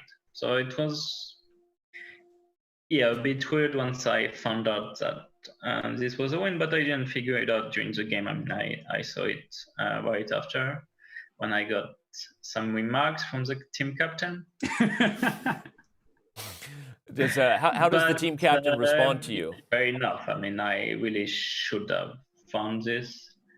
And yeah, other than that, it's a pity because I was actually playing quite a good game in the typical way to turn things around in this slump. Maybe by the way, something to Levant's position. Yeah, something has transitioned over here in the Yeah, Iranian okay, game. this is what we were aiming for now with the king going back to g3 or h2. I mean, there is No zero real way for black to win this chance at all. that Levan loses this. Yeah, it's a Zero. fortress. Yeah, but Everybody I mean, more than protects. a fortress, it's just the easiest fortress you can ever get, I think. Right. Yes. Like here, you can keep the rooks, you can exchange them, you can be passive, you can try to bring your king up. Like h4 is fine, but you could keep your king on h2 and just wait with the bishop on the long diagonal. I mean, yeah. And the other game is about to actually conclude. So if Levan is able to hold this, we see. I was a bit, no. So I was a bit frustrated when I offered a draw because I couldn't find a clear way to progress, and I just thought, let's offer a draw before I blunder. But of course, objectively, I should probably still keep on. But I felt like the match was going away. Then I saw that Levan's position was not was a bit more dangerous than I thought at first, and I was a bit questioning my decision. But I think it turns out to be quite a good one. So hopefully the chip captain forgives me, or maybe even celebrates me for my foresight. Maxime, I do have a question though, because going into this match is a sort of a must win, because then now you control your own destiny. Were you thinking that maybe on board 4 that was your biggest advantage, Nana Zagnidze with the white pieces, or were you just all focusing on your own matchups individually? Well, that's what I thought, but in a team event you have to check all boards, so that's what I did continuously. I was helped by the fact that I was doing very well on the clock and also on the position, so I was sort of in control of my destiny in that game. And maybe I mean, it's still of course a bit of a bother that I missed this this idea with h3 at the end, but also it helped that we knew that 2-2 was not the end of the world. Like, we wanted to win the match, of course, but 2-2 is also fine. And fun fact, I think this is also a draw if black has a h pawn. When you get this king on g1 and the bishop on the long diagonal. So h4 g3. This is why Levan is going for this, I think, because otherwise I think it makes no sense to go for this, but at the same time, it's clearly a draw. So like h5 probably should be forcing it, like g5, king g4. Also king e3 could be annoying. King e3, king g5. No, I mean before, because here king e3, king g5 is. Okay, and this is going to be a draw here because of the h pawn, But h5, king e3 right away could be sort of a bother. And then g5 and the king is cut off. Okay. Yeah. So I think it's just gonna stay from here on. I would definitely have kept the pawn on g2 and h3, but. And it's the main worry. I mean, okay, I know it should be a draw, but the only outside chance is that g3 becomes a target, right? That somehow. Yeah, but this is why black gets the king this here. is a fortress even with a h pawn for black, so we're not concerned anymore. Yeah, it's very instructive actually, because most people would probably put king h3 and go forward, but then you allow the black king into f2. So an instructive fortress that Maxime has been telling everybody about. Even if black were handed an h pawn, it's still a draw because white keeps the black king out. Yeah, and the only square you cannot go to with a bishop, apart from blundering the bishop, is g2, because then would be one check happens. Yeah. Also, without the h pawn, it's still possible that this would still be a draw, but. Here bishop e4, I guess, would be the easiest. Yeah, bishop hit e4. the g pawn and that's instructive there. This pawn on g3 combined with the light square bishop is all the blockade you need. Of course. Okay, if we're expecting that Levan doesn't lose this, and bishop g6 and h5. Once you get, it's easier when you have pawn to support the bishop. Otherwise, it could get a little tricky, but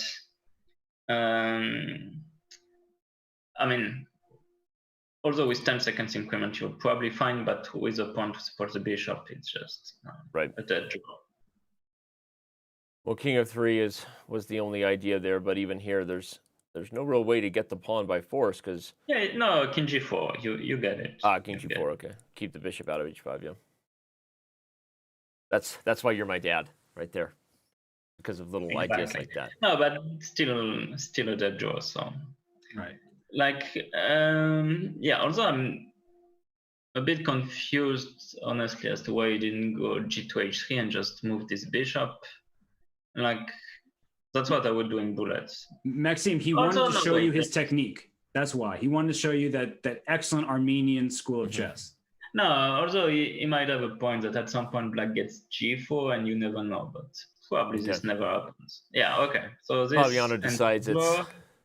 And I guess that's my cue to be having a team meeting, probably. So Well, we won't keep you then, obviously. And we try to secure the spot in the last round. Give Captain Gary our best, obviously, and tell him not to be too harsh on you. You know, you did have the foresight of where this match was headed, apparently. So yes, apparently. Tell him to be nice to my dad. Very lucky, probably. Tell Gary to be nice to my dad. All right, Maxime, we'll see you later. Yeah. See you, Maxime. Thank All you. right, MVL tuning in there, which is awesome. And now he goes and joins team captain Gary Kasparov as they review and talk about their next match. I mean, certainly it's not over yet, but that was not the way Team USA wanted round 9 to go. No, and as you read this graphic in front of you about the qualification heading into today, Team Europe advances with a superfinal with a win over USA, step 1 check, and now they beat the rest of the world team. They're in. So there's no discussion now about who controls their destiny. It's all about Team Europe. And for the USA, not only do they need Team Europe not to win that match, they need to beat Team China, a team that hasn't dropped a single match yet. I mean, I just don't see it happening for the American squad. Well, it would be the upset of the event. Team USA now has to beat Team China. What do they do here? Or is there a lineup change? Do they throw in someone who's been sitting out and gets a chance at glory, like Eleni or Dominguez Perez? Not to say Wesley So might be the best person to take on Yu Yangyi, but that has been a board that the Team China has dominated all event. That being, of course, as we're saying, board 3. Yu Yangyi is the guy that I think everyone's talking about right now at Team USA. How do we beat this guy? Where's the lineup change coming from? What can we do? But either way, we have drama here. We have almost 19,000 of you with us across multiple platforms, so don't go anywhere. Round 10 is coming up, but Robert and I will have a breakdown of some of the games we didn't catch. Alireza Firouzja beat Sergei Karyakin in a spectacle. We'll take a look at that one. Of course, we'll give final recaps in terms of the critical moments that were Team USA versus Team Europe. Round 10 and much more coming up from the FIDE Chess.com Online Nations Cup in just a minute.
And as we return here with the FIDE Chess.com Online Nations Cup, it is our very, very great pleasure to bring on the GOAT, the greatest women's chess player of all time, Grandmaster Judith Pulgar, now a FIDE Vice President as well. Judith, thank you so much for being here with us. I am happy to be here. I don't even know where to start. It's an honor to have you. Obviously, you have a lot we could ask you about. You're in cooperation and as a VP at FIDE, helping do some amazing things with chess. You said yourself you've been watching the event, and we know you're a very strong chess player. Maybe you have some chess thoughts. I just want to say that, first of all, as you look at what's happening right now in the world of online chess, so many huge events happening, the Magnus Invitational, this event here, right? There's more to come. As a former chess player, you look at the landscape of online chess growing. Does it excite you? Does it make you excited for where the future of the game is going and the growth we're experiencing right now online?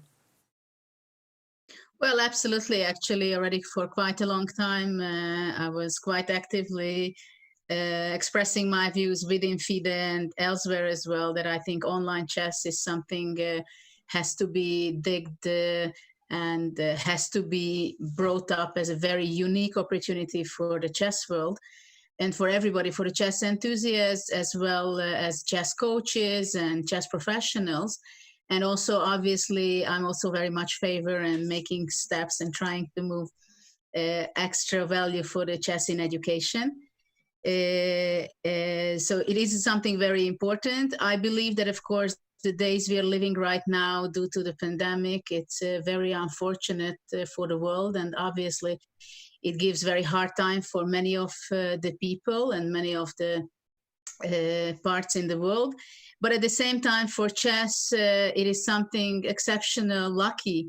And I think we have to be phrasing this opportunity, and all the chess lovers must be very happy that chess is a game which is more than 1,500 years old, the heritage it has, and that actually we can enjoy the online tournaments, webinars, everything so well.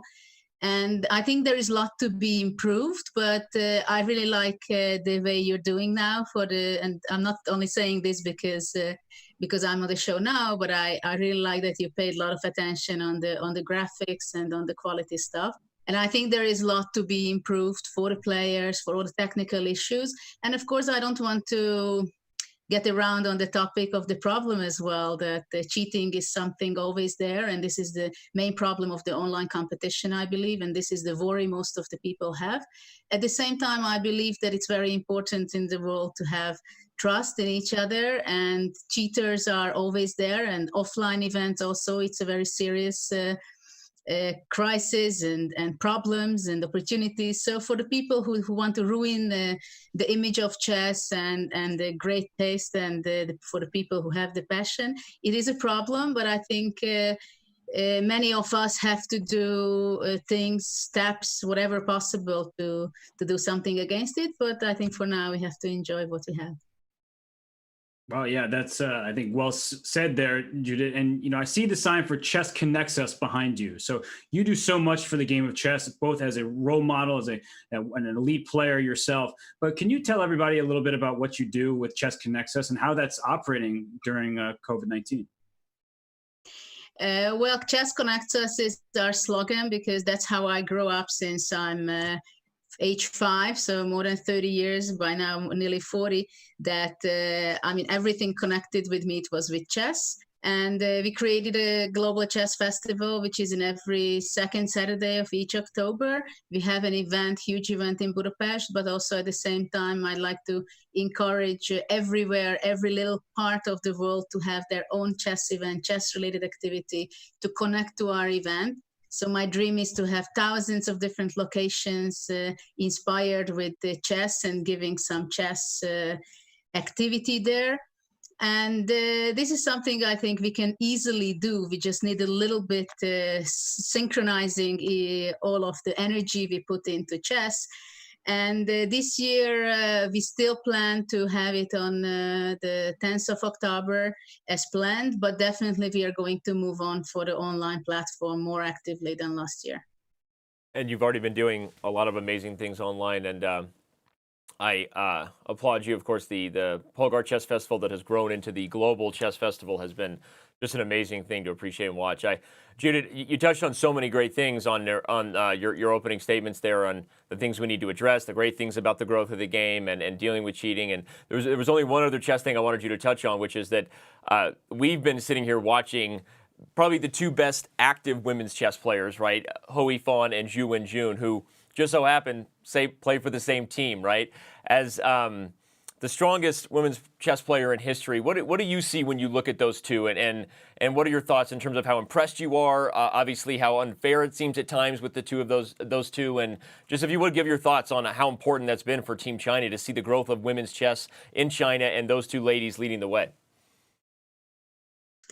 Well, China is really killing everybody. It seems like they are really on the top of the world for already quite a few years, and this event is not an exception. It is very clear the last decade was for China in chess, and they always they had really great players, and they have a good attitude, and of course they have an exceptional training, it seems. So psychologically, they are also extremely strong. It is nice to see back Hu Yifan in action. I don't know what are her plans, how more active is she going to be when there are other offline events as well. But it is nice to see that there are opportunities for ladies, more opportunities, for example, as in this event, to see top players, ladies, to compete. I think it gives, it adds a little bit to the competition, definitely. You know exactly how I feel about women chess in general. I think we have to inspire girls, parents, teachers, coaches, in order that they should have a mindset when they see a little girl of 7 years old, very talented, then that's my dream, that the chess coach comment will be not that, wow, you can be a ladies world champion, but to have the same comment as, let's say, when you think that a boy can be like Magnus Carlsen. And I think this is very important, that not only me giving this message, but also the top lady players who I know that they fight very much, they work very hard, but I think there are quite a few messages which would be possible to give by them also. Like, I don't think they are training as much as I did, and I don't think they had such a support from parents' point of view, nor from the coach's point of view. So where to put the goals, right? And I think this is what I feel that I want to do a lot in this direction, that simply don't limit the possibilities and the dreams of the girls. Yeah, well said. Last question before we let you go. Have to ask, do you miss it? Do you miss playing in these elite events, or are you still enjoying retirement?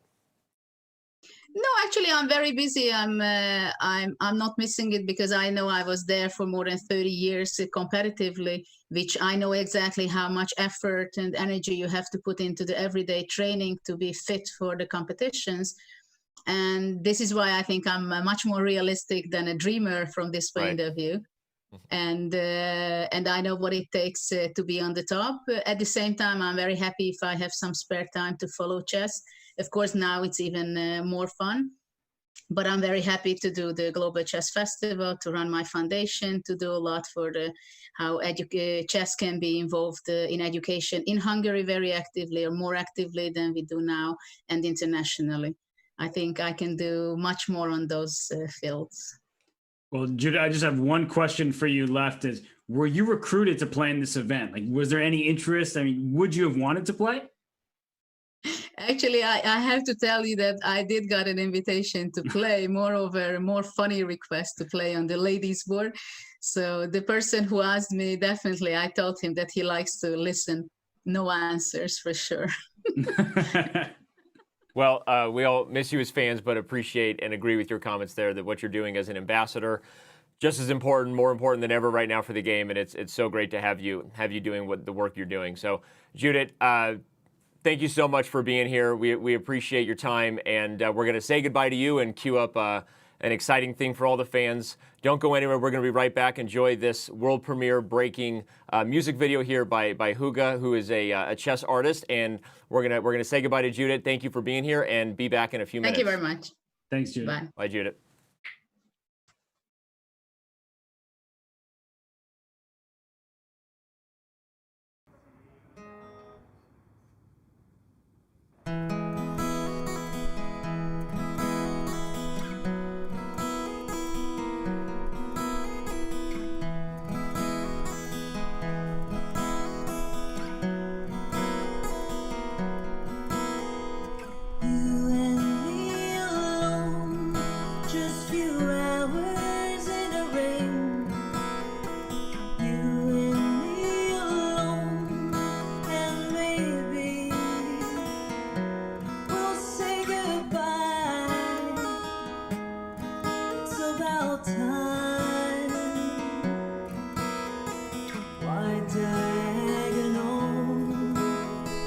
blanket silence or ritual. It's about time. There's no need to talk. I don't want you to suffer. You're lost already. There's no need to talk. I don't want you to suffer. You're lost now. Give yourself to me.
And we are back here once again with the FIDE Chess.com Online Nations Cup, now joined by a very special guest. All those of you watching were just treated to a world premiere music video by the one and only Huga, HugaMusica.com herself. Huga, first of all, great song, and tell us what inspired you with your newest and latest single here. Hello, my friends. I am watching your screen also, so let me just do something here, exit full screen, something, because I want to be present with you. I am very delighted for this invitation. Thank you so much.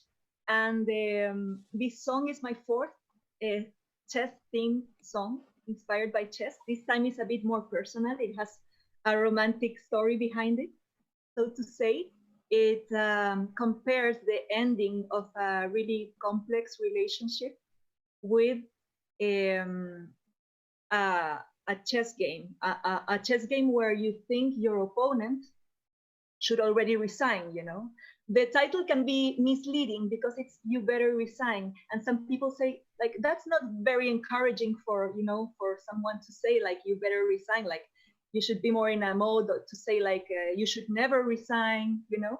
But it's not meant for you to say to yourself. It's meant for you to say to your opponent, you know. You many times you want to say during a game like, guy, I'm gonna win this, you better resign, you know. But in chess, there is not much opportunity to say out loud the emotions that are going on inside you. It seems that chess is a very silent game, a very, you know, that you're behaving and you have everything under control, but inside of you there is a roller coaster of emotions. And with my song, that is what I try to express, the restrained emotions, the passion of chess inside of you. And inside of you, you want to say just, you better resign. That's great. Well, Huga, I am curious, and I'm sure everybody is, what is your own chess background like? I've been involved with chess since a very young age. I belong to the Chilean Chess Foundation, and I collaborated to create the Women National Chess Tournament that is until now, but that was back in 2007. So all my life I've been in contact with grandmasters and the history of chess, and in love with Capablanca and Alekhine, you know, and just reading about all these wonderful tournaments and watching chess books and chess matches. And very close friend also with top chess players. Even though I am an amateur chess player, a passionate, competitive amateur chess player. I study chess and I try to play as many tournaments as I can. I love classical tournaments. In the last years, I've been studying more theory and improving. And I play a lot of chess online. I'm addicted to Puzzle Rush. I am a big chess fan. So I'm trying to do with these chess songs just to make more people fall in love with chess and notice everything that is happening, because we're millions. We're a big chess family all over the world. Just as music, chess is a universal language. But I think that chess is a little bit hidden from society and from culture. And with my songs, I'm trying to do something to make it easier for people to reach out. It's amazing. I mean, obviously, I mean, the chess level, amateur chess player or not, what you're doing is growing the game, and it's fantastic to watch. I'm a fan. I know that a lot of people appreciate what you're doing and watching your music explode all over the internet. And so on that note, tell everybody, if you would, please, where they can follow you. Obviously, we see HugaMusica.com, but anything special you want to share about where they can stay in touch? I know you also have a fan club on Chess.com, but tell everybody where they can follow you and how they can get involved with your community. Yes, my friends, if you want to listen to my previous chess music, chess songs, O Capablanca, Tactical, Isolated Pawn, Caruana, Onana, and many other songs and projects to come, you can find them on HugaMusica.com. And you can also follow me on Instagram. I'm very active at HugaMusica, on Twitter, on Facebook, like in all platforms. Now I have a Twitch channel, which I am streaming chess karaoke, and I invite you to join in also. My channel is also Huga Musica. So I hope that you enjoyed this new video, and looking forward to show you some more. Huga, I have one last question for you, and it's an important one. I know Danny is always itching to make a chess song. Would you make one with Danny Wrench? Of course, I would make one with Danny Rich. Come on, you have to work Robert. Robert hears me in the behind the scenes making up my own lyrics about the chess show we're about to do to some random pop song of the day. But Robert, you just outed me. But thank you. I would love to make a song with you, Huga, and thank you so much.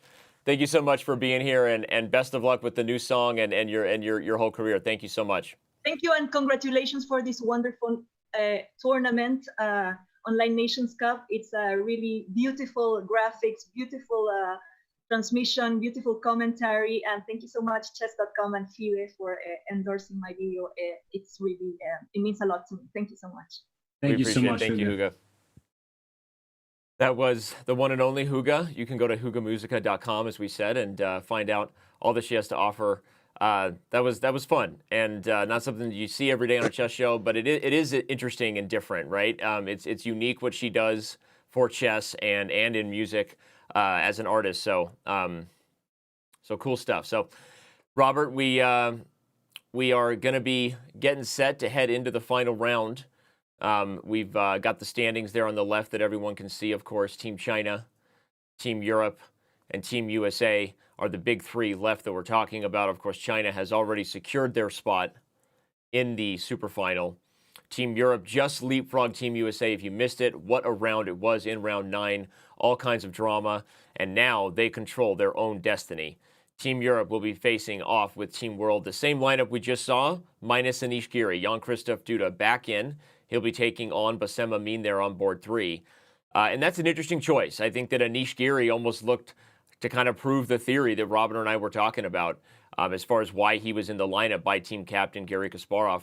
He was in there for one reason, which is to hold against Wesley So, and kind of taking advantage of Anish's experience against Wesley stylistically. And so now Jan-Christoph Duda back in to face against Bassem Amin.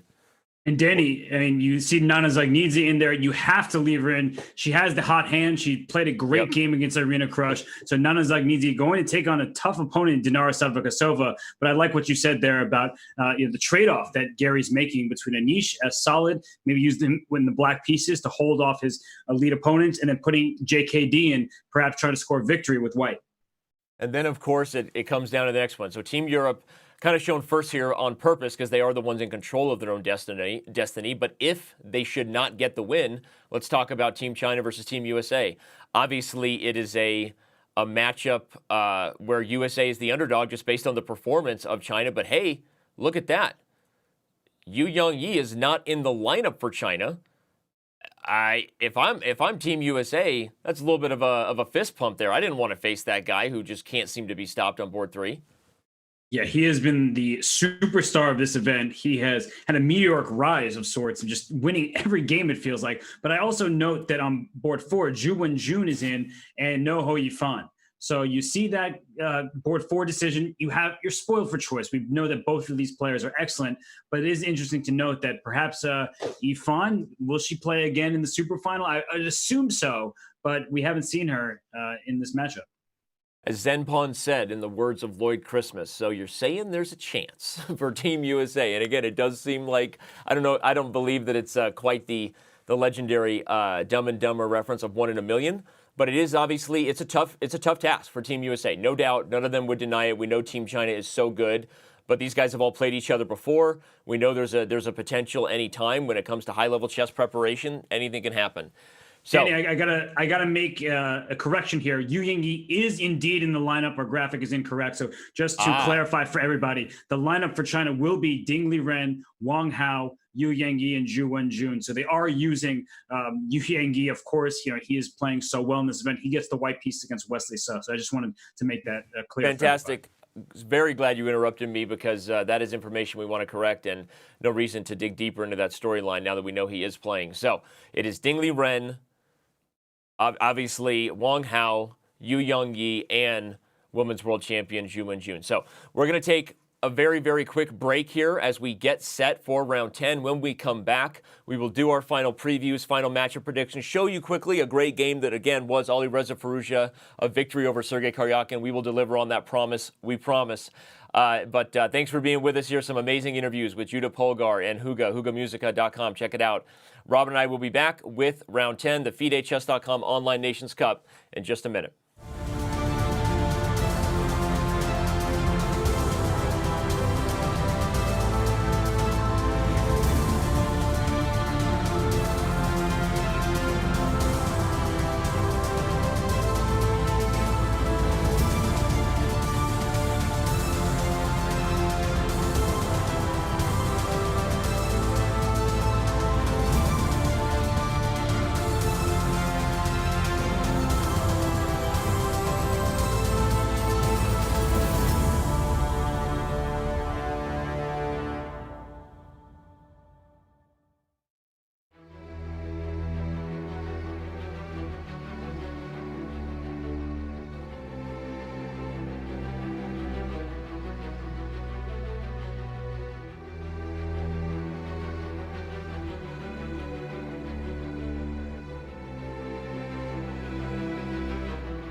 And we are back here getting set for round 10 of the FIDE Chess.com Online Nations Cup. Excuse me. It's been quite the break here. Great guests and quite the week. This was quite the game, Robert. Probably one of the most exciting games that really didn't get enough attention from us. And I wanted to start it right here where the tide just started to shift. We had talked about the position earlier where what was Black going to do to kind of untangle and coordinate the king and fix the problem? But Firouzja had a different idea in mind. As Sergey backed up, he said, no, actually my king is right where it needs to be along with the rook. And the whole direction of this game just started to shift with Black going for an attack. Pause me when you see something interesting, but when he played G5 here, this whole game became one that Sergey just didn't quite know what to do. He started shuffling the king and queen and got in big trouble. And it's showing some great skills by Alireza to say, I don't need to play king h7 and get my rook out that way. I'm going to be active first, then bring my king into the center, despite the fact that there's so many heavy pieces on the board. He says, that king is safe and sound. Look how active my pieces are, and my opponent's pieces don't have the same room to work with. So really nicely done here by Alireza. Yeah, and again, it's not the game that we focused a lot on because of the important nature of the Team Europe versus Team USA battle. But this might have been the game of the round, right? That gets a lot of attention later on as far as video reviews and those sort of things. Because what a just great way for him to have a heads up. Like you said, he shifts gears and brings the king back into the center and turns the king side into an attack for Black rather than White. Sergey doesn't quite know what to do. He was also under time pressure, and eventually Firouzja breaks through with this very, very nice G4 idea. Looks like they're saying taking the knight was a blunder, meaning they as in the artificially intelligent overlords that we have no choice but to surrender to. Apparently, White does have other ways to try to hold the position instead of taking the knight. One of them is king f1, keeps it a little bit more tense. The other is this very Indian move I'm looking at, b3. The idea is, I guess, if you take it, Robert, now you can take here? I don't know. I don't really like you, computers. Well, Danny, you also don't like queens on h1, do you? Why would you do that? It's like it's just not necessary in front of all the people here. I would say they're fans, but I don't know that they're fans. Let's be honest. They don't have anywhere else to go right now in the world, right? I was your teammate for that game, so I am feeling the same pain you're feeling. I just can laugh about it afterwards. Yeah, queen on h1 was the infamous Chess.com loss to Chess Bra in our team match battles. But yeah, Sergey also doesn't like the queen on h1, and after h2 just resigns. Obviously, rook to g1 is coming, and if the queen takes h2, there's rook takes h4. And shut the front door is what Sergey Karyagin is unable to do. Unable to shut the front door here. Yeah, that queen is actually trapped over there. Really nicely done for his performance there by Alireza Firouzja. And I mean, he's such a strong player. We may have overlooked it because of what we're looking at in the standings. Yep. And speaking of, I mean, we know that China is going through, but as we have just one round remaining, Europe has the clear path forward, but USA still has a chance.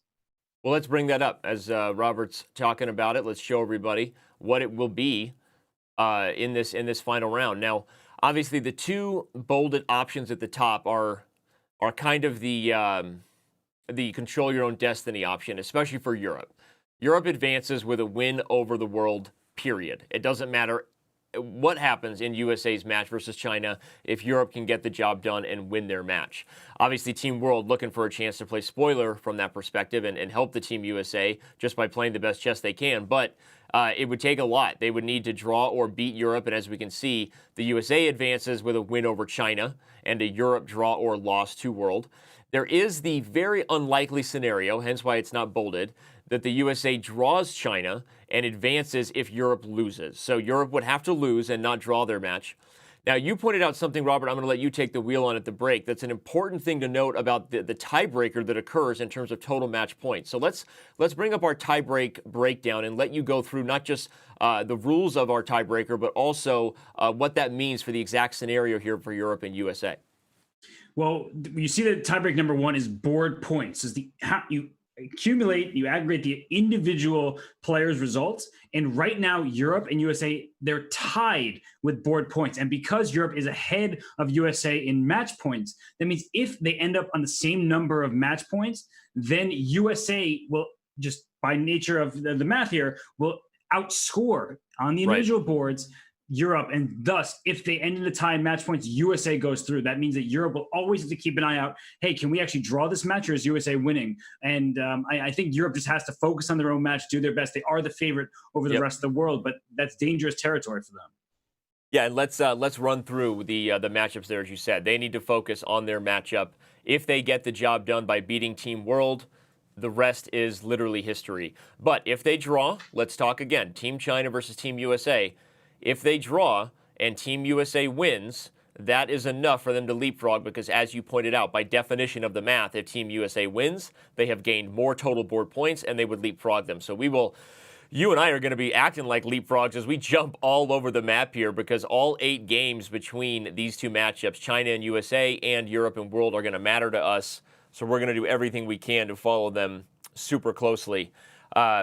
Of course, the third matchup and the first one that's actually getting underway is this particular one between Russia and India.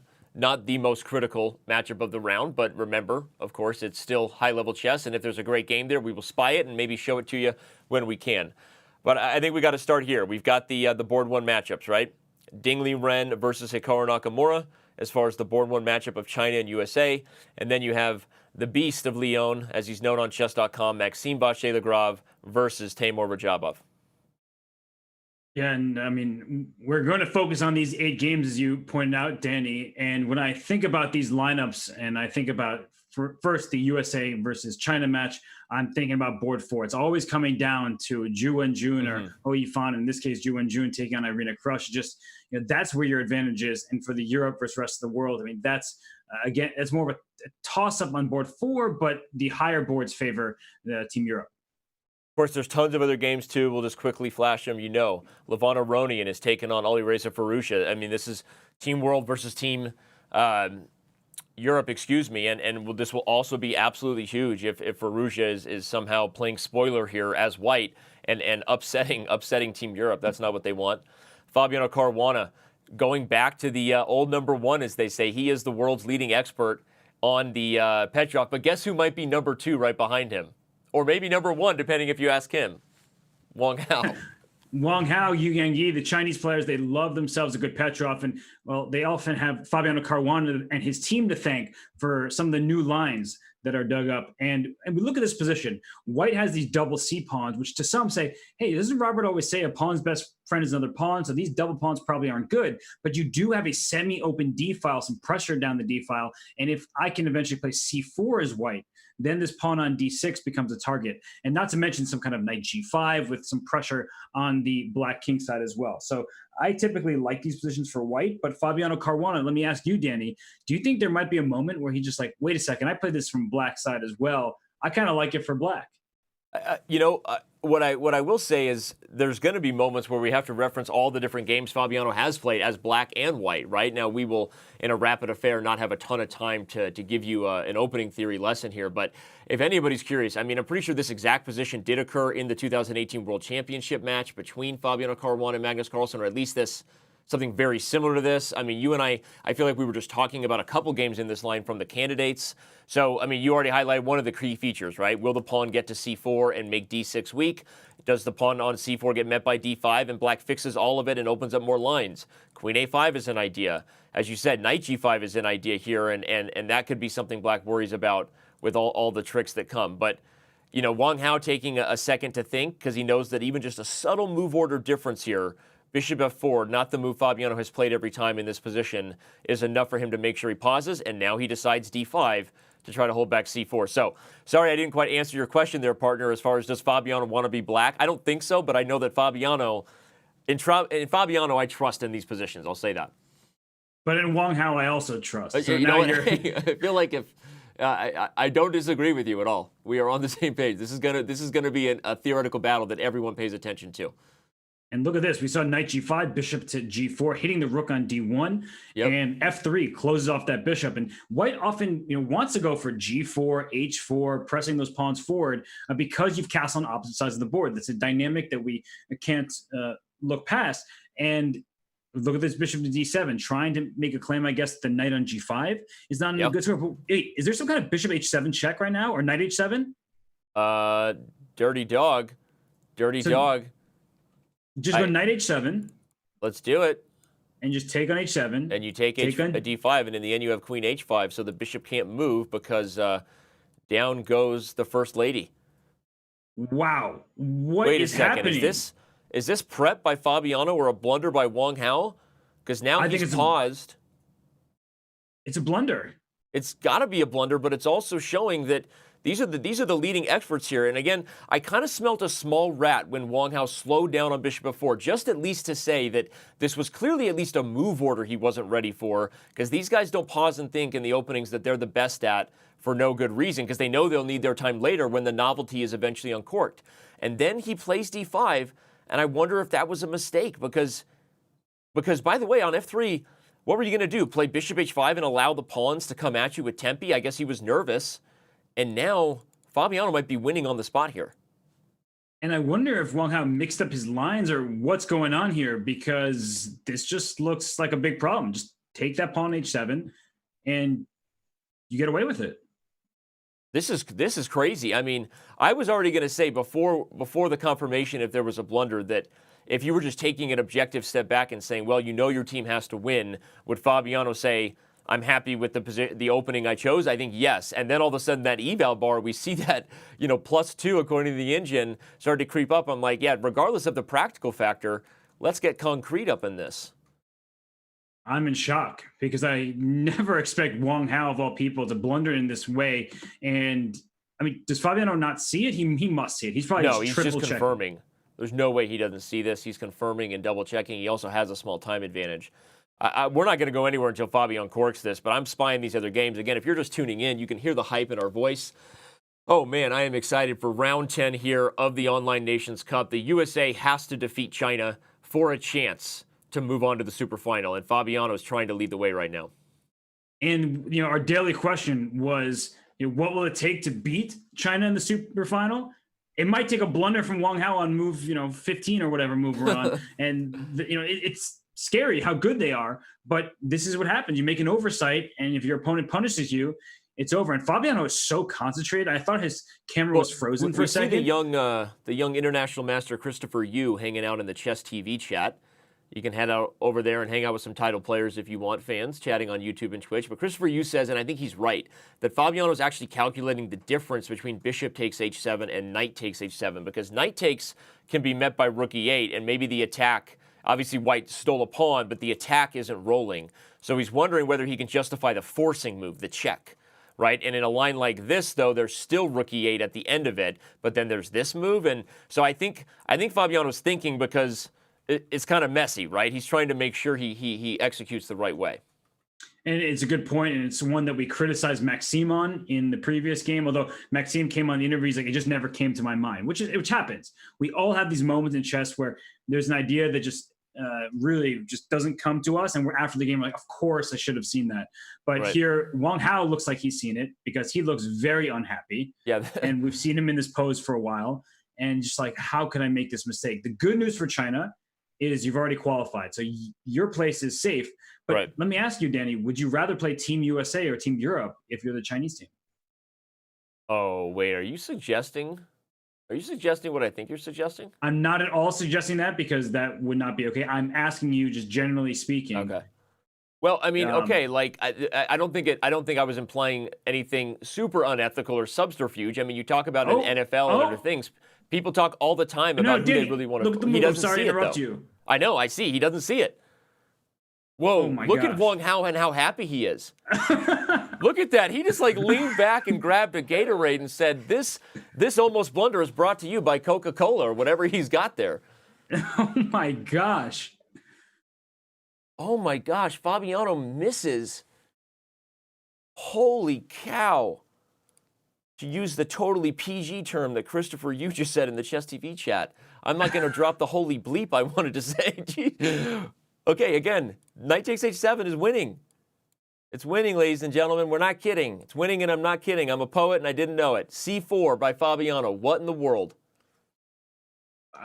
I don't know what to say, because it was just available to him. I mean, now Black can even play d4, and all of these knight h7 ideas are out and the the window. whole it's gone.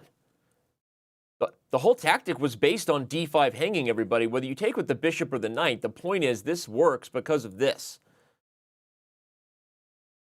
Because the d5 pawn is hanging. I mean, I am very shocked surprised right now. And white is still better here for the record. You know, the bishop on f4 is good. By playing d4, it's very committal, as it tends to be when you have pawns in d5 and c5. Whenever you push a pawn, it gives me the e4 square, for example. But Wang Hao was the happiest man alive to see that move c4 played. Boy, was that a natural reaction we saw on camera there. He leaned back like I do after saying something, you know, awkward that I'm going to regret. Happens about 10 times in a show, and I lean back and take a sip of this mug. Let's go ahead and move on to the next game. Hikaru and Ding Liren here. Speaking of awkward. This position doesn't look that easy to assess because there's a lot of tension on e4, on f5, on d4 and e5, pawns aiming at each other, and the open f file, if Hikaru can get that rook free to put pressure maybe down on the f2 square, for instance, that could be good for him. But it is risky strategically to play a move like f5 because some of the light squares in your king side become more vulnerable. You know, but Hikaru has to play for, or at least a spicy position, right? I mean, losing to Ding Liren would be not ideal, but I think that every one of these guys came in with a bit of a, hey, we got to go get him. And obviously Hikaru choosing the most aggressive possible option in this position, which is to open things up. And like you said, the risk of being in a must-win situation is you may be more likely to lose, but I think that's why Hikaru played this idea. And he's a very strong tactical player, of course. But strategically, I just always worry about it. Maybe it's totally fine. And Ding Liren is just trying to figure it out. But I don't see the exact move here, Danny, because the tension, right? That is what this position revolves around, is this tension where it's like e takes f5 for white, black takes with the knight on f5. You can see a series of trades on f5. If you keep taking, like, I just want to take it all through. I mean, there was also taking on d7 first as an option, but what, Robert, help me. Well, you could take on d7. I actually was thinking I know, about I'm not sure which one's better. But if you take on d7, I take with the bishop on d7, I think. Okay, to avoid the pin. And now after de, you can't take with the knight on e5 because f2 is hanging. And you can't take with the rook on e5, but then I'm guessing some kind of bishop c6 and your knight's sort of pinned. And there's even things with queen f6, by the way, in some weird position. No, not right away because of d7, but I was looking at some weird development thing if you could get really aggressive. But okay, just bishop c6 takes h3. What? Instead of bishop c6, there's also bishop takes h3, I guess. Ah, right. Okay, there you go. On that note, because the queen is hanging, and if you take here, you take, and the knight is capturable at the end of the variation, and black is actually just winning. So like you said, Hikaru is a great tactical player, and he feels maybe in a practical scenario where he needs to get a win, and it is a rapid game that he needs to bring the heat to Ding Liren. And he's probably anticipating takes, but we'll see if it will result in a GG, yo. Look at you, speaking fluent Twitch, making the fans happy. Okay, there's another matchup going on. Let's not forget that they control their own destiny. As we back this thing up, Maxime Vachier-Lagrave in a very just equal balanced game. You know, they're in a better position because a draw for them still forces the U.S. to beat China, which is going to be tough. So not that they don't want to beat the world, but they definitely don't want to lose. And so this is a matchup that we'll keep our eye on. We also have Alireza Firouzja taking on Levon Aronian. We'll check back on that one in a second. I'm spying all the games here, partner. If you see something you want to throw to, just say the word. I'm looking around as well, trying to figure out which game we should stay on. And I see one result in the books is between India and Russia. Those teams are eliminated. So, Hari Krishna. I saw it, and I didn't even want to bring it up on the board. But Sergei Karyakin has already drawn his game with Pentala Hari Krishna. Okay, we have to bring up the game between Dinara Savakasova and Nana Zagnidze, because unlike the previous round, Nana Zagnidze is in big trouble right now. And is Savakasova about to play spoiler and allow Team USA into the Superfinal? Because, I mean, Danny, that game is looking really bad for Nana. I'm attempting to find it right now. I'm sorry, there's a whole lot of games going on, and I did not have it pulled up. Remind me of the username, and I'll just do it the old-fashioned way. It's, Dinara Savakasova, is it's a long name, so you're gonna have trouble spelling that one. What about Zogniza's username? It's LILI_ANI, and I cannot believe I'm reading out usernames to you on a live show, but that's what happens when there's so many games going on. Stranger things have happened, and 3 seasons of three which have seasons of it happened. apparently have happened. And shout out to Winona Ryder really turning that career around. And you look at this position, and I'm sorry. I mean, Okay, wow. Yeah. Well, what I'm looking at is just rook takes f6, because that is, I love sacrificing the exchange, one of my favorite things to do in chess, but knight d5 to follow it up, and the king is still in the center for black. I feel like it's a very straightforward attack. Right. If the queen comes with check, you just move the king, and black has not solved any problems. And there's also b4 ideas. For example, bishop e6, Oh man, b4. queen And if runs you go out of queen squares. c6, I mean, you could play knight b6. I don't even know if I want to, right? Because other moves are also good. But yes, certainly knight b6 looks great, and you can take a8 and win d6 and probably be doing just fine. So she's pausing. How did we get here, Robert? You said Sadukasova is going to be doing Team USA a huge favor if she slows down and beats Nana Zognizi. But what happened to get such a weird position? We have a Taimanov Sicilian, still all theory so far. Bishop to d6, one of the more tricky lines. f4, knight d4, queen d4. On e5, okay, now we're already getting in a weird position where black has to be super careful. I don't know the theory anymore, and I'm wondering if it's because it's not, maybe not the best line. I don't know, but I'm already liking white.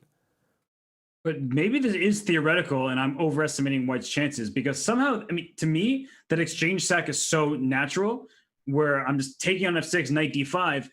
But as I look on the screen here, I can't see exactly what the eval bar registers, but I mean, what it seems like it's saying it's good for white. I think it's very good for white. I think that this e5 idea is often a response in like a Scheveningen Sicilian pawn structure if you can get away with it and keep a piece on the e5 square. But it often happens later when you've maybe got a pawn on d6, bishop on e7, and sometimes you get e5, it slows down the attack and you land with a knight on e5 or something. Just I'm kind of pointing out, just sort of in a general way that e5 is a positional strike back to this advance. But in this particular line, again, we'll have to check theory here, I guess, because rook d1 was played instead of the exchange sack.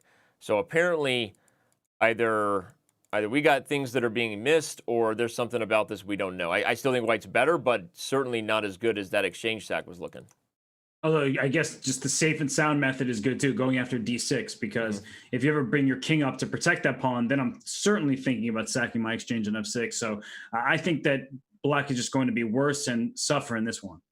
Speaking of safe and sound, though, we got to back up and take a look at Yu Young Yi's game versus Grandmaster Wesley So, because it's one of those positions that looks very safe and sound for white. It's close to equal, of course, but it also just it already feels like a 2-result position for Yu Young Yi in this Ruy Lopez Berlin, a structure that can also occur out of an exchange French and a Petrov in a lot of ways. But Yu Young Yi back on camera, struggling to relay the message from Naboo that the Republic is approaching.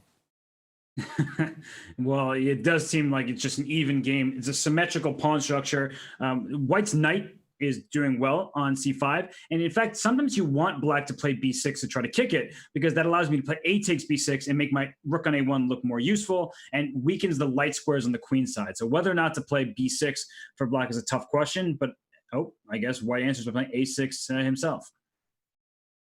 He plays a6 because he wants the a7 pawn to be a long-term target. But this is interesting. The point is that if you take everybody, the queen is overworked. She has to guard f5 and the b pawn at the same time. So taking would be a huge blunder, as you can see. But black doesn't have to take. So what would you do? Just move your knight away or something? Yeah, it's hard because you're threatening to take on d6, and I don't have a square to move my knight besides e4, but maybe I can, actually, now that you suggest it. Oh, what a move and what a concept with a6, knight b7. Did not come to my mind at all. And it may be because it wasn't the best. I mean, it's super, super tricky, right? But by the way, knight e4 played by So quickly responded to with rook e1, where the threat is f3 from Yu Young Yi. The idea is the trade here, would weaken c7. And this is being played so fast by Yu Young-yi. There's no way this position has been known by prep, but I feel like something about this concept feels almost Alpha Zero-ish in terms of how they, I don't know. I mean, I just feel like he feels confident that he can make this work or he wouldn't have gone for it. Yeah, and he can't expand on the king side next with some kind of G4 or F3 G4 in any order because you can't take on G4, I don't think. But the point is that maybe he's looking to expand on both sides of the board and say, hey, I just have a spatial edge here, and though it's a symmetrical pawn structure, my knight on B7 at some moment it might get out of there and it'll be tricky for you to deal with. We got to go back to Fabiano Caruana's game because the eagle has landed. Bishop takes H7 is on the board, so whether it was missed before or not, I don't think we were wrong. Maybe there was even more to the struggles for black here than we realized. Again, if you're just tuning in, everybody, the drama was real when Bishop D7 was played here from Wang Hao, and you could see like, wait a second, we were screaming for this. Fabi doesn't play it, but still manages to kind of manufacture the attack over here, bringing pieces over. And once the queen lands on F4, the threat has been renewed. Because after Bishop D7 takes, captures would be losing on the spot to Queen H5, where you can't defend mate and Knight F7 with a fork. So Bishop takes H7, met by King H8. And Fabi's looking fantastic. I guess that old adage, right? Fool me once, shame on you. Fool me twice, shame on me. And he wasn't going to be fooled the second time. He took on H7, and right here, he's up a pawn. And the only hope that I would say black really has is if the queens get traded and you're only down that H pawn in an endgame, you have some chance to survive. But look what Fabiano is doing. He's just pressing forward. Yeah. He now has not only an extra pawn, but great attacking chances. And he's looking to score this point for Team USA. Wow. So we got to take stock now, right? We're gonna back up and do a quick kind of just check in on every board because this is what USA needed. If Fabiano is gonna win this game, let's go over to Hikaru and Ding Li Ren real quick. We'll flash that board. This is gonna be a crazy one, but Hikaru looks to be holding his own right now. The game between Zhu Wenjun and Irina Krush hasn't gotten a lot of attention, but that may end up proving super critical because whoa. Irina Krush has a great position here. I mean, you just like the central pawns. And I've seen this in some high-level games that I can't remember who was playing. But these sort of ideas, I feel like there was a Magnus versus Wesley So game like this, if I'm remembering correctly. And, yeah, these kind of lines scare me from the perspective of the black side because I look at the strong center and also the bishop on B2. If I can eventually push my D pawn, that bishop has the scope of the board's longest diagonal, and so this could definitely go Irina's way in the near future. That said, black still has some chances here. An eventual H5 to H4 type of move. You know, if I go knight to C4 and I worry you that I'm going to capture on B2, that could change the nature of this game as well. So it's a dynamic position where white surely is to be preferred, but it's not so clear cut. Yeah, it's weird. So white obviously preferred because of the big center, like you said, the space. But knight e5, I mean, just pointing out the obvious, everyone, the d pawn is pinned. That's why the knight is not hanging. You cannot take here without losing the queen. And as Robert said, that means there must be a queen move right now. It's just a question of where Irina wants to put her. And then likely knight c4 with tempo. Something like, I mean, I want to do things like queen to b3, but I feel like that's maybe just a little bit too much of a Danny move, fantasizing about checkmate over here. Maybe just sit tight on the position, okay? Knight c4, and you just kind of sit tight. Bishop a1 or bishop c1. Yeah, the pawn a3 is totally irrelevant to the actual position. So this position looks good for white, but Danny, I mean, I hate to draw our attention away from this game, but Fabiano Caruana looks like he's just a move or two away from winning. Wow, okay, we're heading back. Fabiano putting on a Petrov show, right? Yep. This is a statement, right? Now, one thing we didn't talk about, we highlighted this in other potential FIDE candidates' upcoming matchups. Have Fabiano and Wang Hao played yet with with this particular color setup? They've played, obviously, but has Fabiano gotten white yet against Wang Hao? I'm trying to rack my brain. I'm not remembering, but what I do know is that Wang Hao just resigned, so the game is officially over. This has been absolutely crazy. So did we just get some candidates prep that Fabiano was willing to bust out in order to help save Team USA's chances? Because, again, just to give the high-level review, everybody, these are the two best, most leading experts in the Petrov defense. But Fabiano just flexed on his approach here as white. Maybe didn't even play the most straightforward way, but this tactic and the attack was unstoppable. And he may have just played the game of the day. Goes absolutely bananas over here on Wang Hao's king side. And Wang Hao resigns in lieu of king to g8, just going to be met by just take f6 and crush. Looks good. Up 2 pawns with an attack. Yeah, that's an easy one. So not a good one there for Wang Hao, but China still clearly the #1 team in this tournament. But let's see how maybe Team Europe's doing, because we have given USA all the attention. But you know, if they win, it doesn't matter if Team Europe wins. True. I just flashed the board here between Ding Liren and Hikaru Nakamura. Obviously, lots of critical stuff going on, but I agree with your call. Let's head over to Alireza Firouzja's game with the Le Mans Aroni, and we highlighted it as a key matchup, obviously, especially if Firouzja can play spoiler alert. I don't know how you play spoiler alert, but you can play spoiler. Spoiler alert, you can be a spoiler. He's trying to do what he can, but Levant's position looks very solid.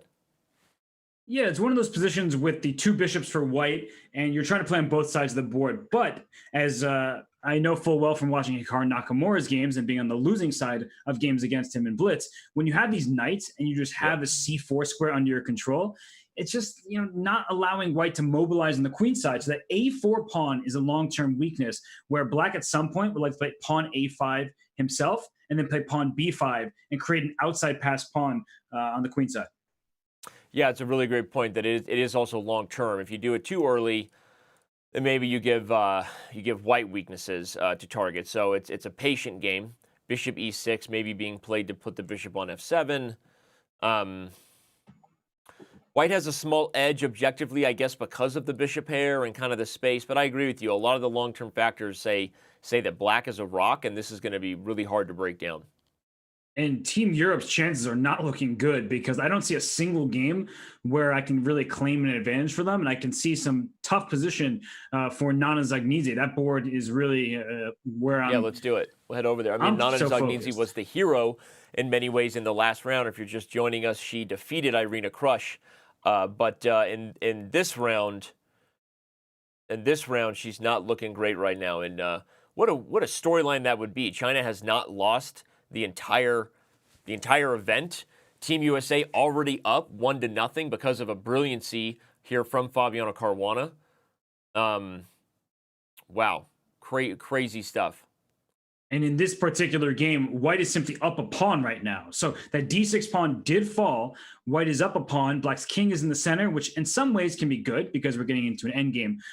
But it's a position where white can play risk-free chess and essentially try to do what Nana did to Irina Krush earlier today. So the roles have been reversed, and now it's Nana on the defensive. It's not a lost cause. I would actually argue that, you know, let's say you can think about taking on g4 right now and taking on e5, and I'm not positive about how this one is going, but I see this rook on d6 being active. I don't know if I can get away with rook takes g7 or if you have knight g6 to follow and my rook gets trapped there. So there's a lot more, I guess, than immediately met the eye. But yeah, maybe actually knight takes e5 is a saving grace for Nana there. Actually, this rook is in trouble on g7. Yeah, unless you can get away with, like, just all-in pressure, right? Rook c7, knight e4, or knight king f8. Yeah, knight d5 has to be played because knight e4 is too slow. I wanted to come to d6. So rook c7 would have to be met by this, but then you go here. And then, wait, then you have this, like, crazy idea of taking maybe, and then knight f6? Yeah, but I still have king f8 and your rook on g7 is a goner. So, I mean, there are tactics, of course. Yeah. No, it's feeling better for black now that I'm actually analyzing it instead of talking broader strokes. Yeah, the concrete details feel like Zagnidze is maybe in a potential to hold this. Obviously, Sadukasova is trying to make sure that... wait. No. Sorry, I'm not in the live position. Now we've caught up. Knight takes e5 has been played. Okay, and if Zagnidze can hold this, I mean, Team Europe still looks like they need to win their match, because if Yep. they draw and USA wins, then USA has more board points. So it's sad for Team Europe that the onus is still on them to score a match victory. Right. Yeah, a drawn match, assuming that USA might be able to hold. And the advantage of a victory so early from a guy like Fabiano, Robert, let's talk about that, because that sets the tone for your match. I mean, you basically just sent the memo to the team, just draw your game and we win the match, right? I mean, Fabiano's win this early is it's more than just a victory, right? It's the fact that it actually helps the strategy, because everybody else is now playing for 2 results. Exactly. And I mean, I don't even know where our attention should be, because I'm looking from game to game. I'm looking at Hikaru's game. I'm looking at Wesley versus Yu Yangyi. It's hard because we have to look at so many games at once, because every single point is critical here. Yeah, well, we are likely about to be joined by a super special guest. So we're going to stay right here and try to figure out the depth of this game before we move on. So if Dukasova has a way to keep pushing, do you think it's with rook takes g7? Or do you think she needs to swallow the pride and say, I just lost the pawn back. Let me just forget it, centralize, and, be a little bit better, but no longer really playing for a big advantage? If I can extricate my rook, then rook takes g7 is a good move. But to my eyes, immediately, I don't see how that rook gets out. But is there some kind of rook b6 move, just planning to give up the exchange and take on b7? That's also an idea that comes to mind. But I don't believe in it. And even king f8 there, just trapping the rook. Yeah, king f8. No, I think it had to be the line I was looking at earlier with rook f6. And then we'll see if she has something on rook c7. But we'll have to come back to that, because right now we're going to see what the man of the hour has to say about this game. Fabiano, first of all, we're going to kind of break rules here and back up a little bit to show a game that's already done instead of the live games, because you just set the tone. I mean, I think more than just the match, the victory you just got, you basically gave the team a chance to now play for 2 results, right? Even if they draw every game from here, Team USA might do the improbable. So how you feeling right now after that big win? Yeah, and this was an incredibly lucky break, especially since it happened so quickly. It really, I think, takes the pressure off my teammates. And looking at the games, I think that we're in excellent shape, because Hikaru, I think, is completely fine. I think Wesley is at least completely fine, and Irina is probably better, which is a big one as well. I mean, I can't imagine that White risks anything here, and definitely has chances for an advantage. The only risk is that, of course, if she gets too ambitious, it could get double-edged. It could turn around. But since she knows that our team is up, then I don't think she'll do anything too risky playing for a win. And the other boards are quite safe as well. So this is amazing. Any one of us could ask questions here, because you had us on the edge of our seat in this position already. And I have to ask, you said you got incredibly lucky. Is that because did Wang Hao just fall into some prep that you've had here? I mean, how early did you know that this was just a great position for White? No, well, the thing is, I feel a little bit silly, because Hao played this against me in the candidates, this line. And so I know this line pretty well, because I played it against Magnus in the World Championship match. It was our prep for the match.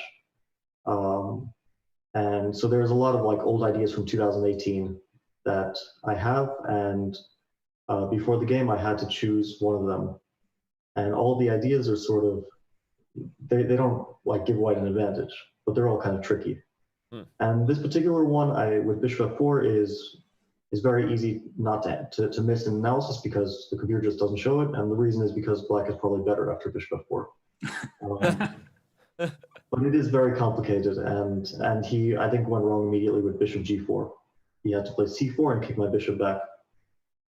So there you go. You're answering it. So, and it's funny, and not to toot our own, but we had a feeling, because when you played bishop f4, he paused and took a couple minutes, right? So something kind of smelt fishy, that at least he wasn't expecting that move order, and you just revealed that we were right, because it's not good for you, right? And apparently he didn't know the idea. And so as soon as he played bishop g4, were you starting to get a little bit excited here? And by the way, why didn't you take h7 right away? Will you teach us this? Because we thought it was good. No, I just didn't. Yeah, this just seems to win on the spot now. Yeah, that's what we were looking at, and we thought that you were just considering making sure, triple checking, and then you played c4, which gives you still a great position. Yeah. But you should have seen Wang Hao's reaction. He like threw himself back in the chair, took a swig, and was like, Yeah. "I still have some life." Well, No, you ended this up is converting a great incredibly- attack, but let's get your opinion on the live game here, because it just got crazy between Ding Li Whoa. Ren and Hikaru Nakamura. After the move, rook takes h6. Whoa, queen f5 already responded to. I guess, okay, just to point out the obvious, everybody taking is the reason why rook takes h6 was played. That would be a problem. But actually, as you said, Fabi, Hikaru was fine. If queen f5, we might get an obstacle at bishop ending here. No, but this is not a fine endgame. I mean, he blundered h6, I guess. What other explanation is there? Because it looked fine just before. Like, what was his move before? He played king okay. g8 on the check. So we're going to back up until you see something. Maybe a4 wasn't? Wait, a4 maybe was a big mistake, allowing rook e6. Ah. Yeah, he probably should have played something like rook. I know, but a5 is also hanging. So yeah, maybe there was some issues. It just feels like White's queen and bishop are teaming up faster than Black's, bishop on c6 on g2. So White has a little bit more sustained pressure. But Danny, as we go to the live position and we go forward here, then we see that Black is trading queens. So Fabi, how do you assess Black's chances to hold a pawn down rook and bishop of opposite color ending? I think this particular one is really not fun for Black. Okay, let's say he takes. It takes on a 4 rook g6, rook f7 will get something like this. And then White has to try to advance. But maybe you can't really hold this construction so easily. I guess White will start with like h4 or something, Black will play king h7. And then h5 or rook g5, something like that. And Black will probably try to disturb this rook with bishop e4. But I would say it's 50-50 if he holds this. Got it. Yeah, that makes sense. And I mean, Fabi, your team's results sort of becomes irrelevant if Team Europe is able to win. So are there any games in that matchup that you sort of have your eyes on or are worried about in particular or happy about in favor of the team from the rest of the world? Well, last I saw it, Sadua Kasava was up pawn for absolutely nothing. Now, wait, what? Yeah, it turned around right here. Bishop g4 was played, and the trade with e5. It was very spicy, but apparently the computers think White could have got away with this. Sadukasova does not go for that, and now it looks like Zagnidze is back in the game. Yeah, I guess she'll play knight takes a4, and Black can probably castle. I mean, I guess White is still a bit better, but it's no longer what it was before. Are there some ways that maybe White can prevent Black from castling? Instead of knight takes a4, play like knight d5, because then I have knight e7 check ideas if you try to castle. So, I mean, I agree with you that it seems like Black has made a better situation of one that looked very tough, but maybe you're not totally out of the woods yet. No, this is tricky. I mean, I would think that Black should reply knight e5 here because there are,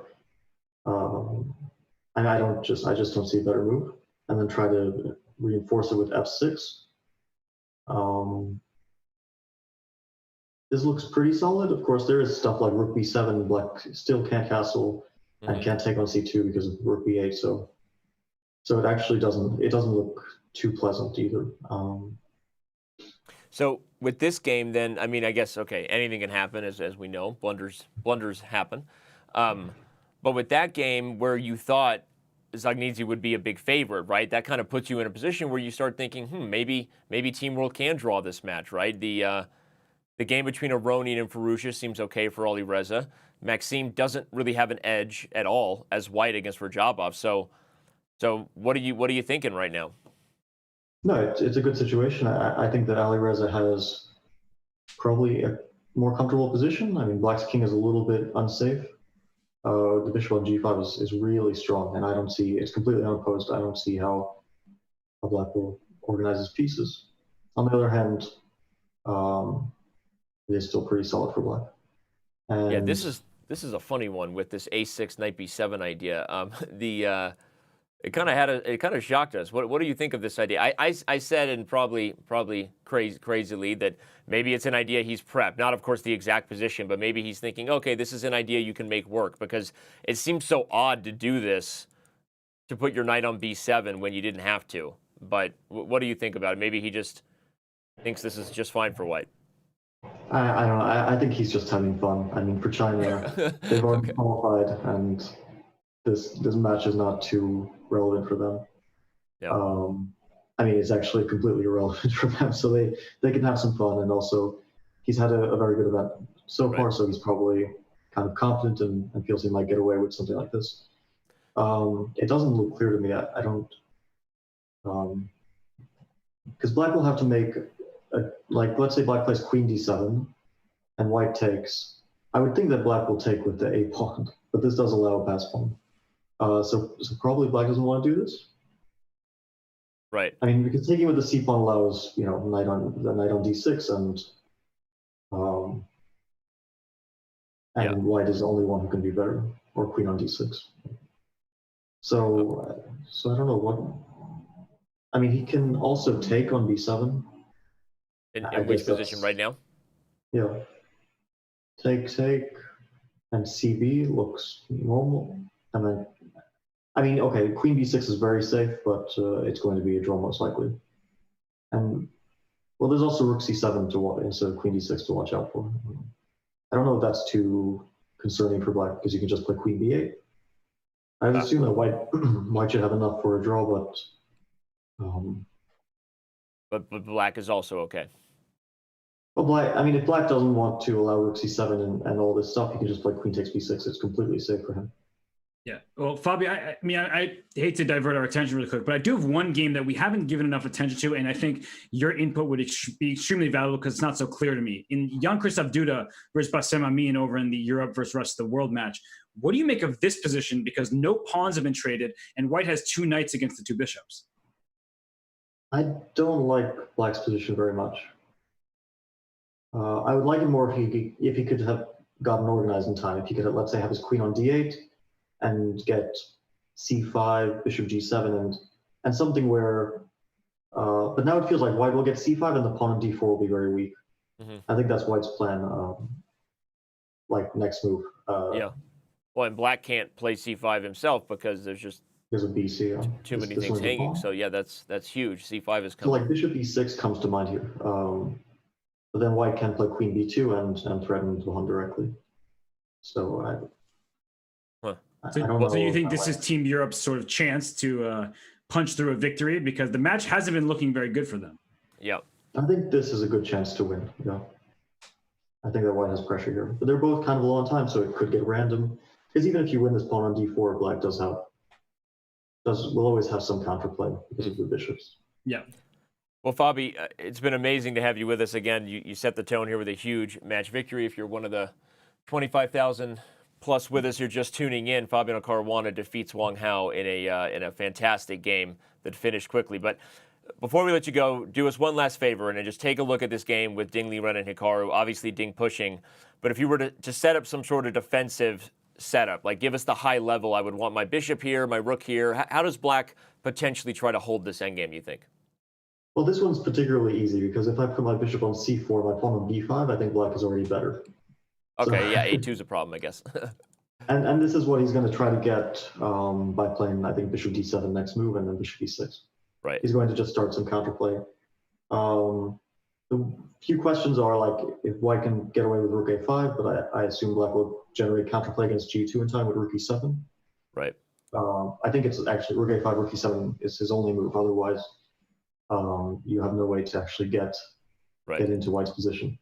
So that's one critical line because white does have moves here, b5 for example. But b5 I think shouldn't worry black because at least he has b6 at the very least.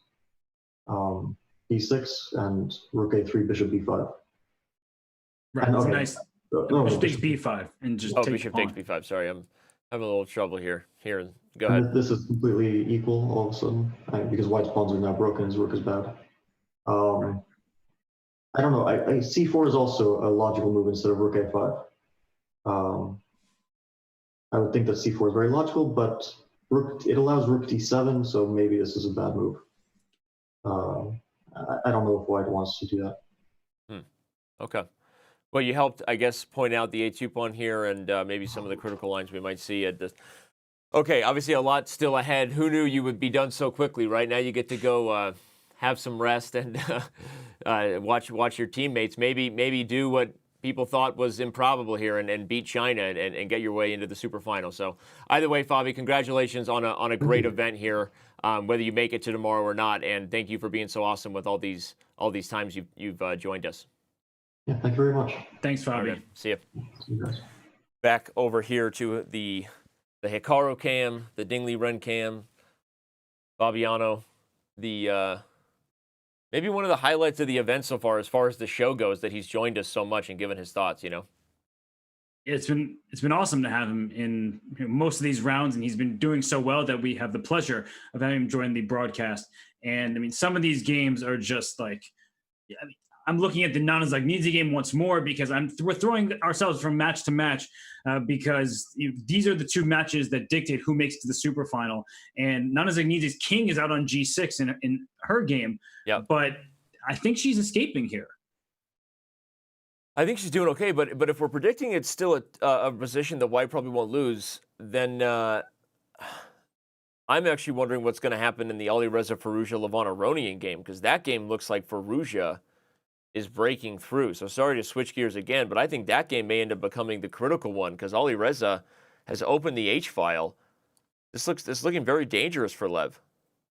And Levon had a shaky game earlier today against Fabiano, where at first we loved his position, and then all of a sudden he was down in exchange. But right now you're right that the rook on h6 is hitting the pawn on g6. Some dark square is vulnerable around the black king. So if I can get that configuration I want with bishop to f6 or slide my other rook to h1, in comes a rook to h8. So actually, I mean, what does black do here? Knight f7 hangs the g6 pawn, which is kind of frustrating. But then do I have king h7 there? Maybe that's the key idea. Is this is kind of a problem actually. You could actually check and then pin, which is funny. Yeah. Wait, actually, how do you respond to this? Maybe that's what you have to do. I don't know. No, it looks good for black. So knight f7, there has to be a move because there's no way Alireza just like walked into a knight fork without a solution available to himself. So I don't know. Do you take on e6, excuse me, and then maybe yeah, that's a good idea. And then you can bring the other rook to h1. Yeah, you can play also then bishop c1, bishop d3 kind of stuff too. And I mean, that's nice. Kick the knight out. The main point of that, everybody, is it opens the d3 square. Well, I want to go bishop f5 next. That's my real plan. So bishop c1. Wow, what an interesting position, an interesting moment right here. Rook h6 played, and Levon is on the clock. But speaking of the clock, I think that's the thing you're nervous about if you're Firouzja. Under 5 minutes. Though, he's, for someone who's known as such a fast player, he's managed his time well, I think, as far as, slowing down. He's been willing to get low on the clock to make sure he converts a good position. He used his time well in the game with Sergei Karyakin in the previous round, and I know we didn't follow it live, but I was watching it closely, and he was using his time well, and so if that pays off with a great position, then it's worth it. Yes, and Levon is bouncing. That's been his reaction of choice thus far, but it is a critical moment here. I think he will spend more time because it's not an easy choice whether to play knight f7 or maybe, I don't know what other moves are really possible here, but the king f7 doesn't look right either. So I think we're in for a bit of a think from Levon. Okay, well, while he thinks, we have a result in the books that we have to shoot over to. Maxime Vachier-Lagrave has drawn his game versus Timur Rajabov, so that's one result in the books that I guess kind of helps Team USA because at least they know for sure that can't be a victory. Because now that they might beat China, a drawn match for Europe means the USA leapfrogs them. Although Maxime was on the worst side of the draw throughout the game, so I guess in that sense, you're like, oh gosh, could Timur have done a little more? But you're right, it does bring that match a little more clarity. And look at this position. Let's go over to this young Christoph Duda versus the good doctor, because you're right. It's the one that we haven't given nearly enough attention to, especially because it might be Team Europe's best hope at a W here with JKD playing white. And I kind of had that game out of the corner of my eye throughout. I needed Fabiano's input because they're all 8 pawns for both sides still remaining. And you don't see that very often. And 2 bishops versus 2 knights, you tend to like that. But with so many pawns on the board, those bishops aren't exactly doing so much. And after c5, the d4 pawn is in some trouble. I don't think white is going to take it just yet, because then you're walking into a pin on the g7 diagonal, from the bishop on g7 to the queen on b2. So you have to be careful about that. But black also needs a move right here, right now. And I'm not seeing an easy one. Yeah, I'm not either. I mean, you'd like to just kind of stare down and not do anything, because like you said, taking d4 is a little poisoned, but you can't just rely on that because you don't have enough to win the piece. And so white can eventually take it, do even something like take d6, play e5 to block the bishop, and you won a pawn.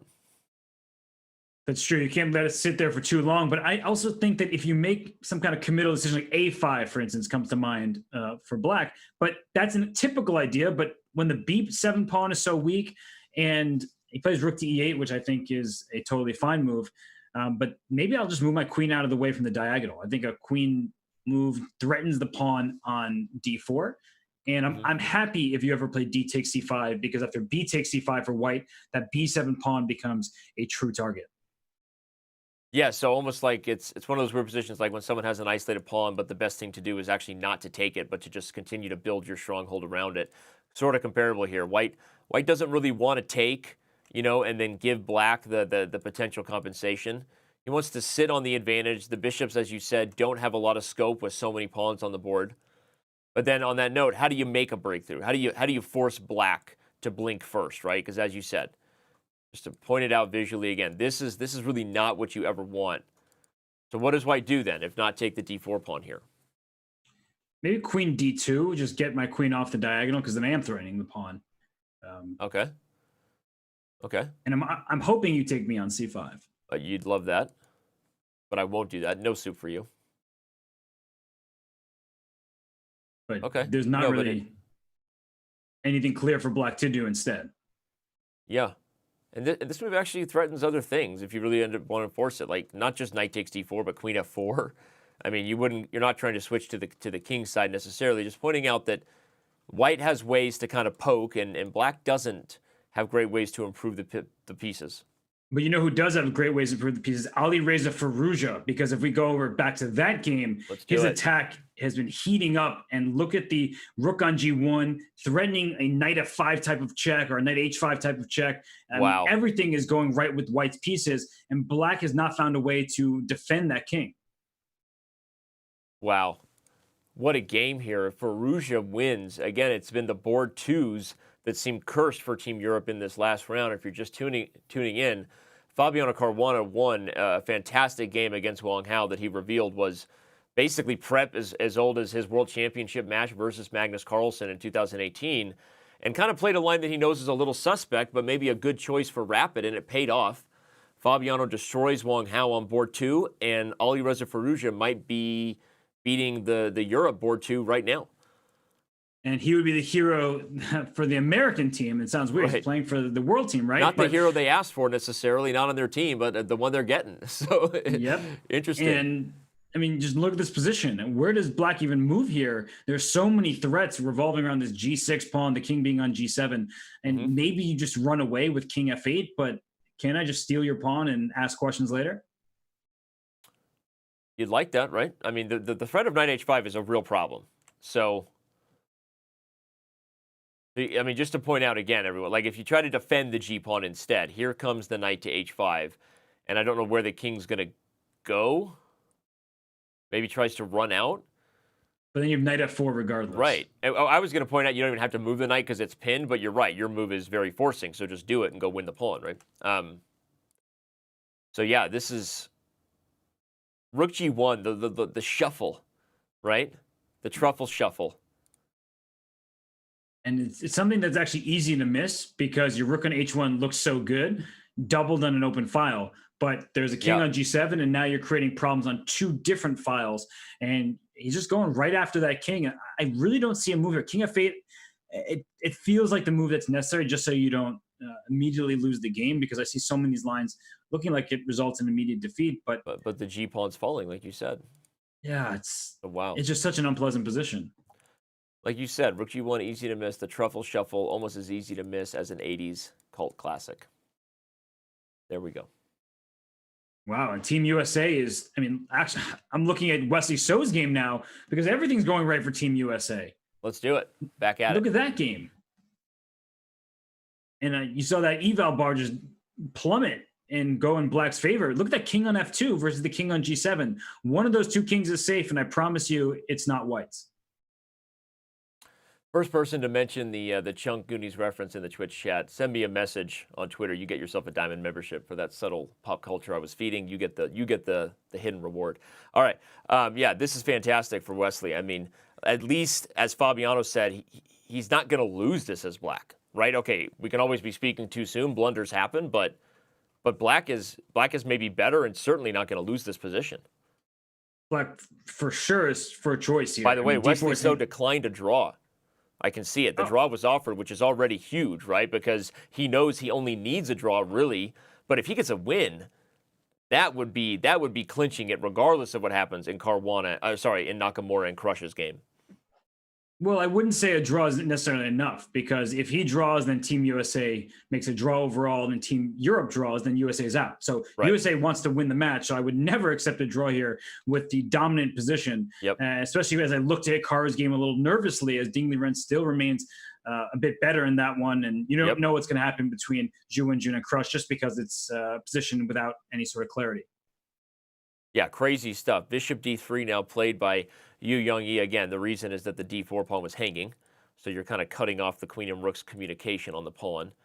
But Black has to be just doing good here. How do you make progress? Do you bring in more forces, B5, B4, and kind of disrupt the blockade, or is there something more concrete? I want to play Queen A1, but then I figure White's going to push the B pawn, and then my queen has to leave the first rank, which is pretty annoying. So Yeah. And you're still doing fine there, but again, if you want to win, right, that's not the approach. He also has a time advantage, Wesley So. So now's the time to put pressure on White. I kind of like B5. I don't know if it's a good move. It would just be the move I would play as a human to say, let me just disrupt this queen who's key to guarding everything in White's structure right now. yeah, and one thing to keep an eye on, perhaps, Danny, and maybe I'm just getting crazier, is if the queen moves away from A4, perhaps at some moment White will have some sort of rook sacrifice in F7 to say, you don't have any defenders, and I'll get a draw by a bunch of checks. And it seems far-fetched, but sometimes those things happen. Yeah, you got to keep an eye on it. And the engine reveals that if you miss it, it's a computer move that they never miss, and human beings aren't always ready to give up their rooks with check, but you got to keep an eye on that. Oh, Danny, we got to go to Dingley Ren versus Hikaru Nakamura, and this is exactly why Wesley didn't take a draw, because look at this game here, and Dingley Ren is winning. How did he break through on the queen side? What technique here? Amazing. He's up 2 pawns now compared to the 1. Hikaru has gotten the rooks off the board, but the problem is you can't really guard the H pawn and the threat. Here's what's going to happen, everybody. The white king will come to B6. And if the bishop is sitting on C6, then A6 wins in those positions because you can't take, the bishop hangs. If it's on A6, you drive the C pawn. But either way, even if the bishop isn't hanging, all you have to do is trade, and I don't think you can hold both these pawns, right? They're too far. Yeah, okay, and very important to note, and I say this all the time, H8 square, dark square bishop. And the reason why that can be so important here is because at best, White is going to have to trade off both of the queenside pawns for that light square bishop if you're going to try to press for a win over there. And then you still have a winning pawn. By the way, results coming in rapid fire. I just took a breath and sat back on camera. We got a show. We can stay here with Nakamura and Dingley Ren, but Firouzja has just defeated Levon Aronian, and as we said, he may be the hero for Team USA if somehow they hold on. But like we said, now Nakamura in trouble, but we also have a draw between Zhu Wenjun and Irina Krush. So maybe assessing her teammates' positions, she thinks even if Hikaru doesn't hold here, maybe she likes Wesley So's chances that much. And oh my gosh, look at the Wesley So game. He's on the grind here. So Hikaru flustered, again, as he should be, but let's go over to this game here, the Yu Young-yi game with Wesley So, because Yu Yangyi's first loss of the event may come at the worst time possible for Team Europe. Yes, and you look at this position. Look at that move. Rook H1. I was saying earlier that with that rook on D1, I had wanted to play Queen A1, but after B3, the queen didn't have any more squares to work with in the first rank. So what does Wesley do? He gives his queen more squares of playing rook H1, attacks the pawn H2 in the meantime, and now Queen A1 comes in, and there's the G1 square and more to work with. So really nice technique there by Wesley. So finding the way forward that we weren't coming up with, and now not only is there Queen C1, sometimes there's just after Queen A3, there's Queen to D6 opportunities as well. Oh wow, what a spot! That's a retreating move. You always say yourself are hard to find. So look at you. That's nice. And again, yes, Queen A1 never happened, everyone, but that's because of the threat that Robert pointed out. So B3 was forced. And this little game of Tickle is just all about spying this first rank that Yu Yangyi cannot allow. Wow, Wesley is leaning in. And this, Fabiano set the tone with the win, but this might be the victory of the match just because Yu Yangyi has not lost yet. I mean, if Wesley does the unthinkable, beating the player of the tournament with the black pieces, Team USA is going to go wild. And it's not actually easy yet because Queen A1, what Yu Yangyi is trying to do is go king to G3. He's trying to run his king away and say, you actually don't have a check on my king. And well, with that rook on C7, pinning the pawn on F7, there's actually opportunity still for white to have some counter threats and escape this one. So, there's a knight H5 check at some moment, but I guess Yu Yangyi is trying to claim that my king goes to the H file and survives for the time being. Yeah, it's like, where's the mate? Where's the beef? So crazy. Queen A1 has been played, and indeed you called it. The king puts on his running shoes. Here we go. Well, this is really some crazy stuff here. Another game we have to go to real quick. We have to back up here. I'm sorry, every game is crazy, but the Jan Christoph Duda game with the good Dr. Bassem Amin. I mean, what is going on here? Duda is about to convert, but it's crazy. The exchange sack. Wow. I mean, Bassem Amin has had some great exchange sacks in this event, including its 5-minute Caruana, coming up with unique approaches. And it looks like it should just be good for white after rook A8 here, pinning that bishop on C8, because you take on E2, I take on C8, and I will gobble up this passed pawn that you have after rook to E1 at the end of this variation. But there are still chances to hold, as we heard Maxime Vacher-Lagrave say in our interview last round. When you have a bishop and those two kingside pawns against a rook and white's two kingside pawns, so just use the H and G pawns in your head with a bishop versus a rook. There are many ways to make a draw there, but with two rooks on the board, that's not going to be easy. Wow. This is a wild one. I don't know what to say, but the good doctor doing what he can to hold it. Speaking of the good doctor, remind you can now download the Dr. Wolf app on Android, by the way, while we have your attention. And if that wasn't the most forced promo of all time, then you are wrong. All right, here we go. Back to the games. All right, the Hikaru, by the way, kind of slowing down the pace a little bit. I mean, I think partly from a practical point of view, he's trying to make sure that that he keeps the game going as long as he can. Maybe to confuse Europe, to confuse everyone. Right. By the way, Sadukasova and Zagnizi have drawn their game. Just to quickly flash that. So the scoreboard as it reads is accurate, I think, right now. The world is leading Team Europe, but again, maybe Jan Christoph Duda changes that with a W here as white. I guess we got to go back to the Wesley So game now. Whoa, the king has gone backwards. Something bad happened for Yu Yangyi. We're about to see a victory for So. Yeah, that king is just being hunted, and Queen D2 has been by rook E1 check, and after King falls. D3, there's knight F4 check. Yeah, I was going to show it. The knight is coming to F4. King, and I don't know, like this. Probably Queen A1, Queen A5 is checkmate. Mine's better. Mine wins the queen. Okay. Okay. Just letting you know that checkmate is pretty good. I'm kidding. All right, awesome stuff. Okay, wow. But how did Wesley handle this, Robert? Give us the technical insight here. Rook E1 was the key move. He didn't go after the king. He caused confusion. What a move to guard E6, right? Yeah, wow. You guard E6, and also you free up more squares for that queen on the first rank. Guess which one he chose when it mattered most? He chose me. We all make mistakes, Danny. Okay, to show everybody, Robert was correct. Mate and 2 was on the board. Queen A1, Queen A5. But you know what? Wesley shows where his heart is with his family. has his adopted kid, and I'm happy to call him a proud papa. And guess who's happy about Team USA winning? Captain John Donaldson. Wowzers. Yep. And so Hikaru's result is irrelevant because Team USA has already won the match. Yeah, we show the game. He's doing his best to hold and fight mightily. He is. So we'll keep an eye on it. But again, it's irrelevant. Team USA has just done the unthinkable and defeated China in the last round. Which means they have qualified to punch their ticket, which is official. It's over. Yes, it's official. Oh my gosh. It is. This match doesn't matter. It doesn't matter anymore because the rest of the world already has 2 points, which means the best that Europe can do is tie the match. But because USA was tied in board points before, and now they clearly have more board points in this round than the Team Europe does, the USA is going through to Superfinal Sunday.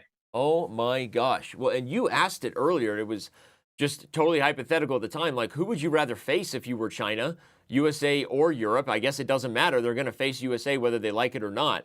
And you might say that maybe that's the easier team or something. People who thinking crazily that China would do that on purpose. I don't think so. You don't allow momentum to be handed to anybody to face you, because Team USA just defeated the top performer in Yu Yangyi. Wesley So apparently was the key, and they are going to be riding high into the Superfinals. So this could be a crazy day of drama tomorrow. And well, I mean, Hikaru Nakamura might not even lose, and that would be amazing at this point if he somehow can survive this end game, because it does give him increased confidence when he gets into the super final, because you don't want to go into that on a loss, especially when you have a rematch against the same opponent. Yeah, tomorrow. Let's go over there and see Hikaru's game with Ding Liren. Again, Jan Christoph probably converts this, but did Hikaru get the blockade he needed? Now, you highlighted the key, which is, if this pawn can somehow make the bishop give it up, then you're always winning, right? You've got the right color bishop for the corner, but actually, that's going to be the plan, right? How does the king come over here and not let the black king attack the c pawn? Because if you could just magically put the white king on g6 right now, it's just an easy win for white. You just push the pawn. Right, so you can try to get your king over to the king side and then play c7 to put your pawn on a protected square. But the problem is, and he starts with c7, and that's a good move, because now the king is split, right? If the king goes to c8, the white king goes to e7, you just push the pawn. He had to go king e8 and look at that move h5. Exactly. Yeah, that's going to be it. You can see Hikaru, in fact, right there, resigns. A tough loss, but unfortunately for Team Europe, it doesn't matter. Team USA is dancing on Sunday, and we go back to the final game remaining in that Europe versus World match. And what a crazy turnaround this was.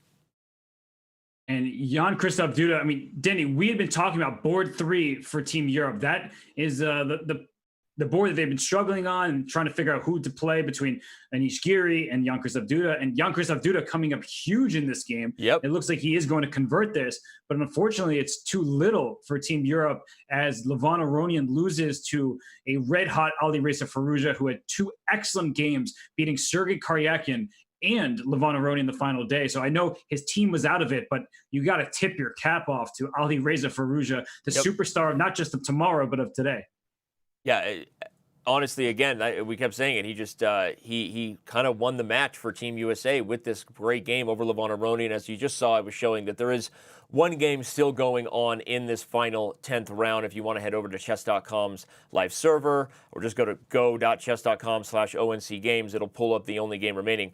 But we're not even going to talk too much about it. Again, all due respect to Humpy Canero and Olga Giria, but the games that mattered are in the books. It started right here. Fabiano Caruana sets the tone with a shocking swift victory over Wang Hao. And then the board 2 fortunes continue for USA, because Alireza Firouzja on a roll defeats Levon Aronian. The board 1 started to swing Team China's way / Team Europe's way as Ding Liren slowly outplayed Hikaru. But it was this game here between Wesley So and Yu Yangyi that I think is the huge shocker, because Yu Yangyi has been the absolute rock of the event. He goes for this plan of a6 and knight b7 that, as Fabiano said, maybe he was kind of having fun there, but it backfired because So unwound and eventually converted on the biggest win of the day. Winning his black over Yu Yangyi was not what we expected. But again, I mean, Team Europe, Team Europe had their own fate in their own hands, right? I mean, Levon lost to Alireza Firouzja, right? Zagniza couldn't get it done against Sadukasova, where she did win last round over Irina Krush. So, sorry, Robert, for rambling. I'm just shocked by this whole thing. I had no idea where you were going with all that, and I was waiting for you to ask me a question. I was giving a summary, I guess, 'cause I didn't know what else to say about the craziness that just happened. Well, you have to be proud of Wesley So and of the U.S. team because they lost a really heartbreaking match earlier to the European squad. And all of a sudden, Maxime was himself feeling down about his game against Hikaru, where he's like, I should have won that game. And actually, in the end, that kind of board point really matters, right? Because if Maxime wins that game against Hikaru, that changes what happens going into this round, because then USA needs to figure out, okay, if we win the match and Europe draws, how many points do we need as a team? And that changed everything. So actually that half point earlier today that Maxime Vachier-Lagrave didn't get against Hikaru Nakamura is maybe the difference. Well, it's a lot, of course, of second-guessing things and woulda, coulda, shouldas, right? Obviously, Team Europe heartbroken right now, and we love those guys. And Gary Kasparov, as the captain, did everything he could to put the lineup forward that would get the job done. But unfortunately, Team USA shocks the world, maybe, beats China in the last round, and no game was bigger than the one right now we're going to talk about with Grandmaster Wesley So joining us. Wesley, I'm so proud of you, Dad. Yeah. I'm so proud of you. Well, you said Gary did everything he could, right? But he actually didn't. In what way? Because he didn't play. That's true. He didn't play. Well, captains are symbolic in many ways. The players are getting the job done, and you certainly did, Wesley. What a crazy game. Well, although, Wesley, I'm sorry. I know we're going to congratulate you in a second, but are you a little disappointed you missed a forced checkmate at the end there? Yeah, I didn't see it until now. I just saw it from looking at it. So, Wesley, funny story. I called for Rook E3 and Robert called for Queen A1, and guess which one you chose? You chose family. You chose Rook E3. Yeah, that's crazy, Queen A1. But I saw this when he played King F2, so just kind of went for it. Right. Well, Wesley, take us through this game. We had Fabiano join us earlier because obviously he won his game very quickly, and so I'm just speeding through what seemed like kind of just, standard stuff here for a Berlin. But I actually played this in Vaikanse against Vladislav Kovalev. Okay. I'm not sure. I think he played like knight d3 here or something. Knight d3 in this position instead of a6? Yeah, or something similar like that. Yeah. Wow. Or okay. Actually, no. Instead of queen e3, if you go back, he took on g5 instead. Takes on g5, queen takes g5. Got it. And then he played knight f3, queen d8, and then queen d1. And the difference is that my queen has lost 2 tempi going back to g5 and then back to d8. Okay. And his queen comes. And white's a bit better. Okay, so when he didn't do that, excuse me, sorry, we're bouncing around here. I'll back up. So when he instead, obviously you were still aware of that game, but regardless of that, I mean, where did you start to feel like, you might have a chance? I mean, this a6, knight b7 idea was a bit surprising to us. What were your thoughts when he went for it? Well, it's a very ambitious move. So he was clearly playing for a win. Because if he didn't want, he could have just played bishop d3 instead of a6. And the position is very sterile. But yeah, a6, b6, knight b7 is very ambitious. But I think it's also a mistaken plan. Because when I saw knight e4 a few moves ago, when I saw knight e4, I thought white is risking the position here. His knight is stuck on b7. Mm-hmm. And I control the only open file on the e file. Right. So is it safe to say, Wesley, that when he went for a6, knight b7, you were pretty happy because you're looking at your teammates' boards. You know that Hikaru Nakamura was in the worst side of a position. You probably were happy that he went for this to give you some chances. Yeah, sure, I was. I mean, I actually thought Hikaru might hold that pawn down endgame. Mm-hmm. It was very close. I mean, it was difficult defending, but I assumed he would hold it because he always does. But it was a big thing for Fabiano to win so quickly with white against a very strong player. Well, this game went on, as you said, this a6, knight b7. It kind of surprised us too. We weren't as bold as thinking it was maybe bad, but then it turned around very quickly. As when you played this bishop takes b7 and then taking a 6 move instead of just taking back on, obviously taking here would be bad, but when did you feel you were playing for a win? At what point? Just stop me. Well, no, actually I was playing for a win after he played knight b7, I think. Okay. I think black's a little better there. Probably white could equalize with perfect play, but I thought only black has chances because the knight is just badly placed on b7. Although like all endgames with the queen trade is much better for me because the knight is stuck there on b7 and my king could come. But of course I knew that probably white could hold with some tactical play. And actually what he played was pretty good. I mean, he had very good holding chances. Yeah, he also calculated well. He saw this fourth line. Okay, rook e4, queen g3, takes cb, bishop a6. And the funny part is this all only works for white because after queen e8, okay, rook c7, queen e8, bishop takes, rook e1, bishop f1. If queen e2, he has check on c8, knight e8, rook takes, and b7. Take queen take b7, rook f1, and it's a draw. Unless, oh no, actually maybe he has ba7. Yeah, that's win, maybe. Oh, ba7. b7. Oh, I wow. don't know. But anyway, he's not risking anything here. Okay.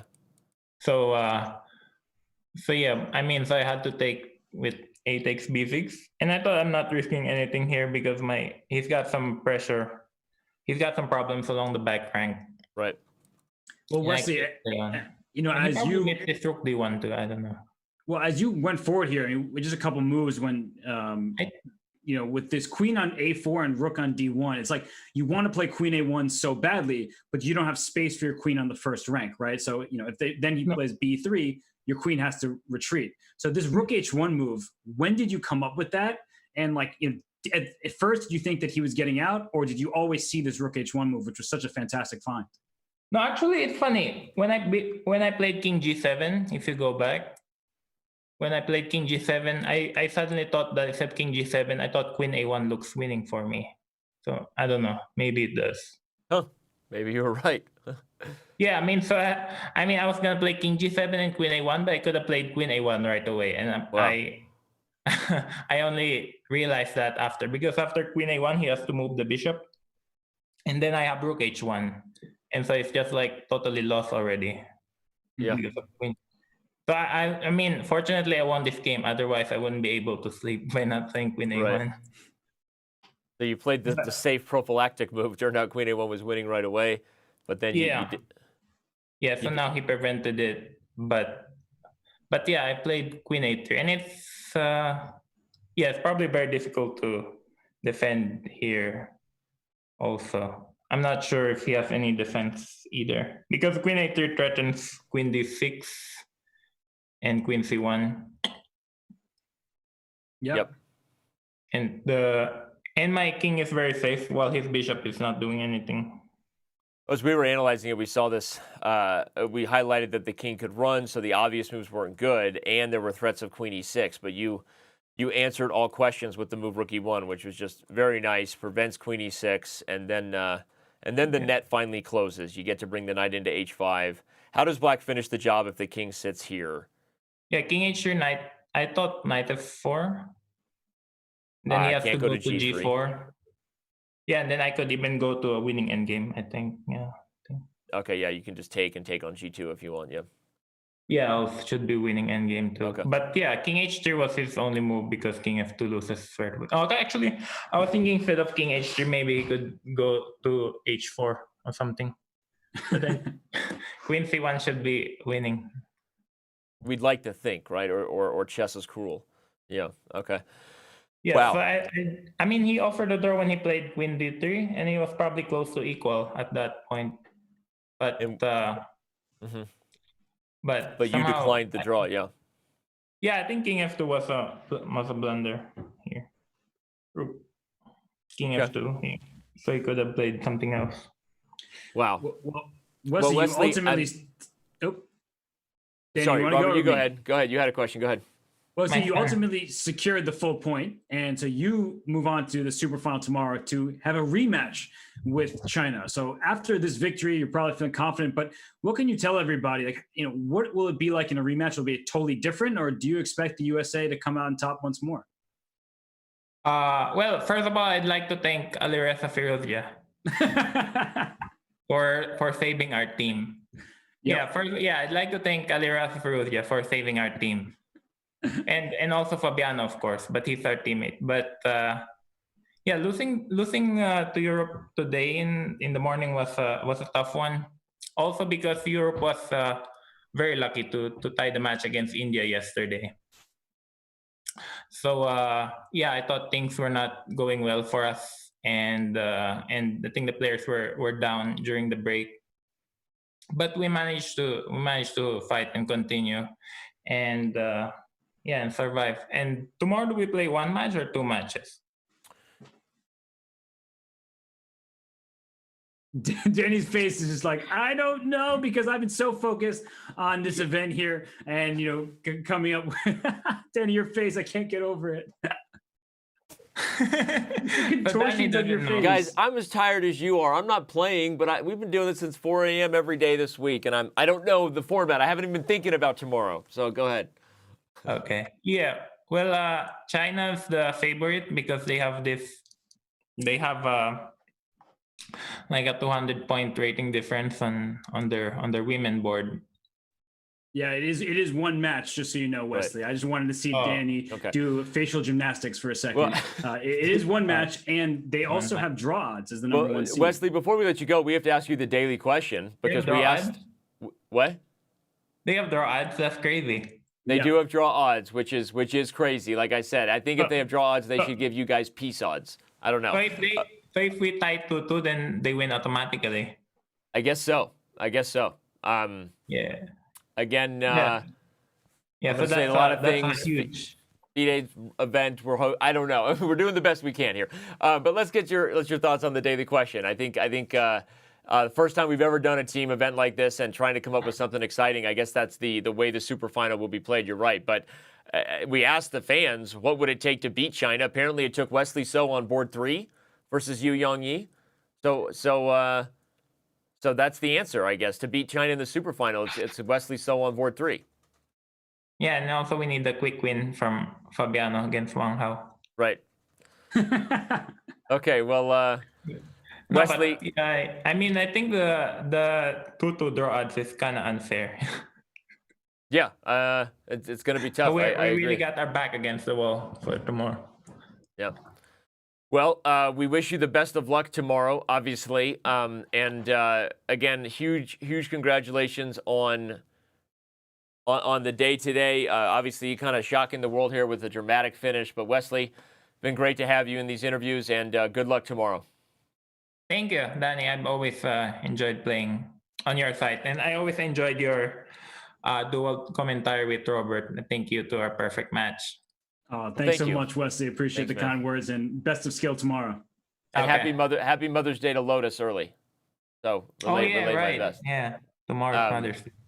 Yeah. All right, Wesley. We'll talk to you. We'll talk to you tomorrow. Bye. Bye. And here we have who they will be facing, Team China, as we said. And Wesley dropped out of the call there. And this will be the team. We don't know the exact roster. Will it be Ho Yifan? Will it be Zhu Wenjun on board 4? Will there be a different setup as far as the boards 1, 2, and 3, right? It's kind of crazy to predict. I think any lineup they throw would be tough to beat. But okay. Why don't we bring up Team USA and remind everybody their roster and who they'll be bringing.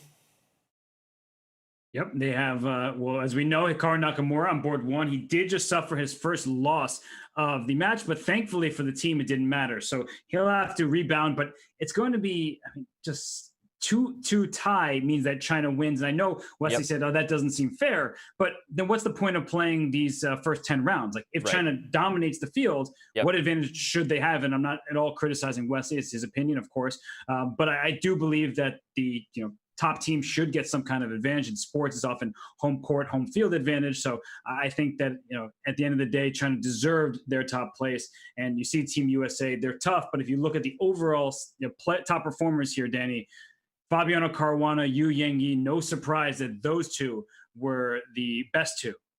Yep. We'll bring up our top performer slide here, as you were saying. And Fabiano Caruana, Yu Yangyi.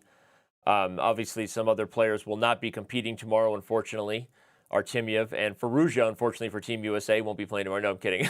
But it was funny that Wesley said Alireza got the job done for them, right? Crazy stuff.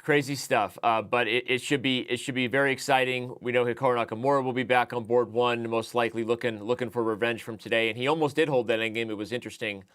So can't wait to see what happens. Team China versus Team USA. But tomorrow will be Sunday. Happy early Mother's Day to those who may not be able to join us tomorrow. If you have family plans to be with Mom, we appreciate and support that. But maybe Mom wants to watch some chess.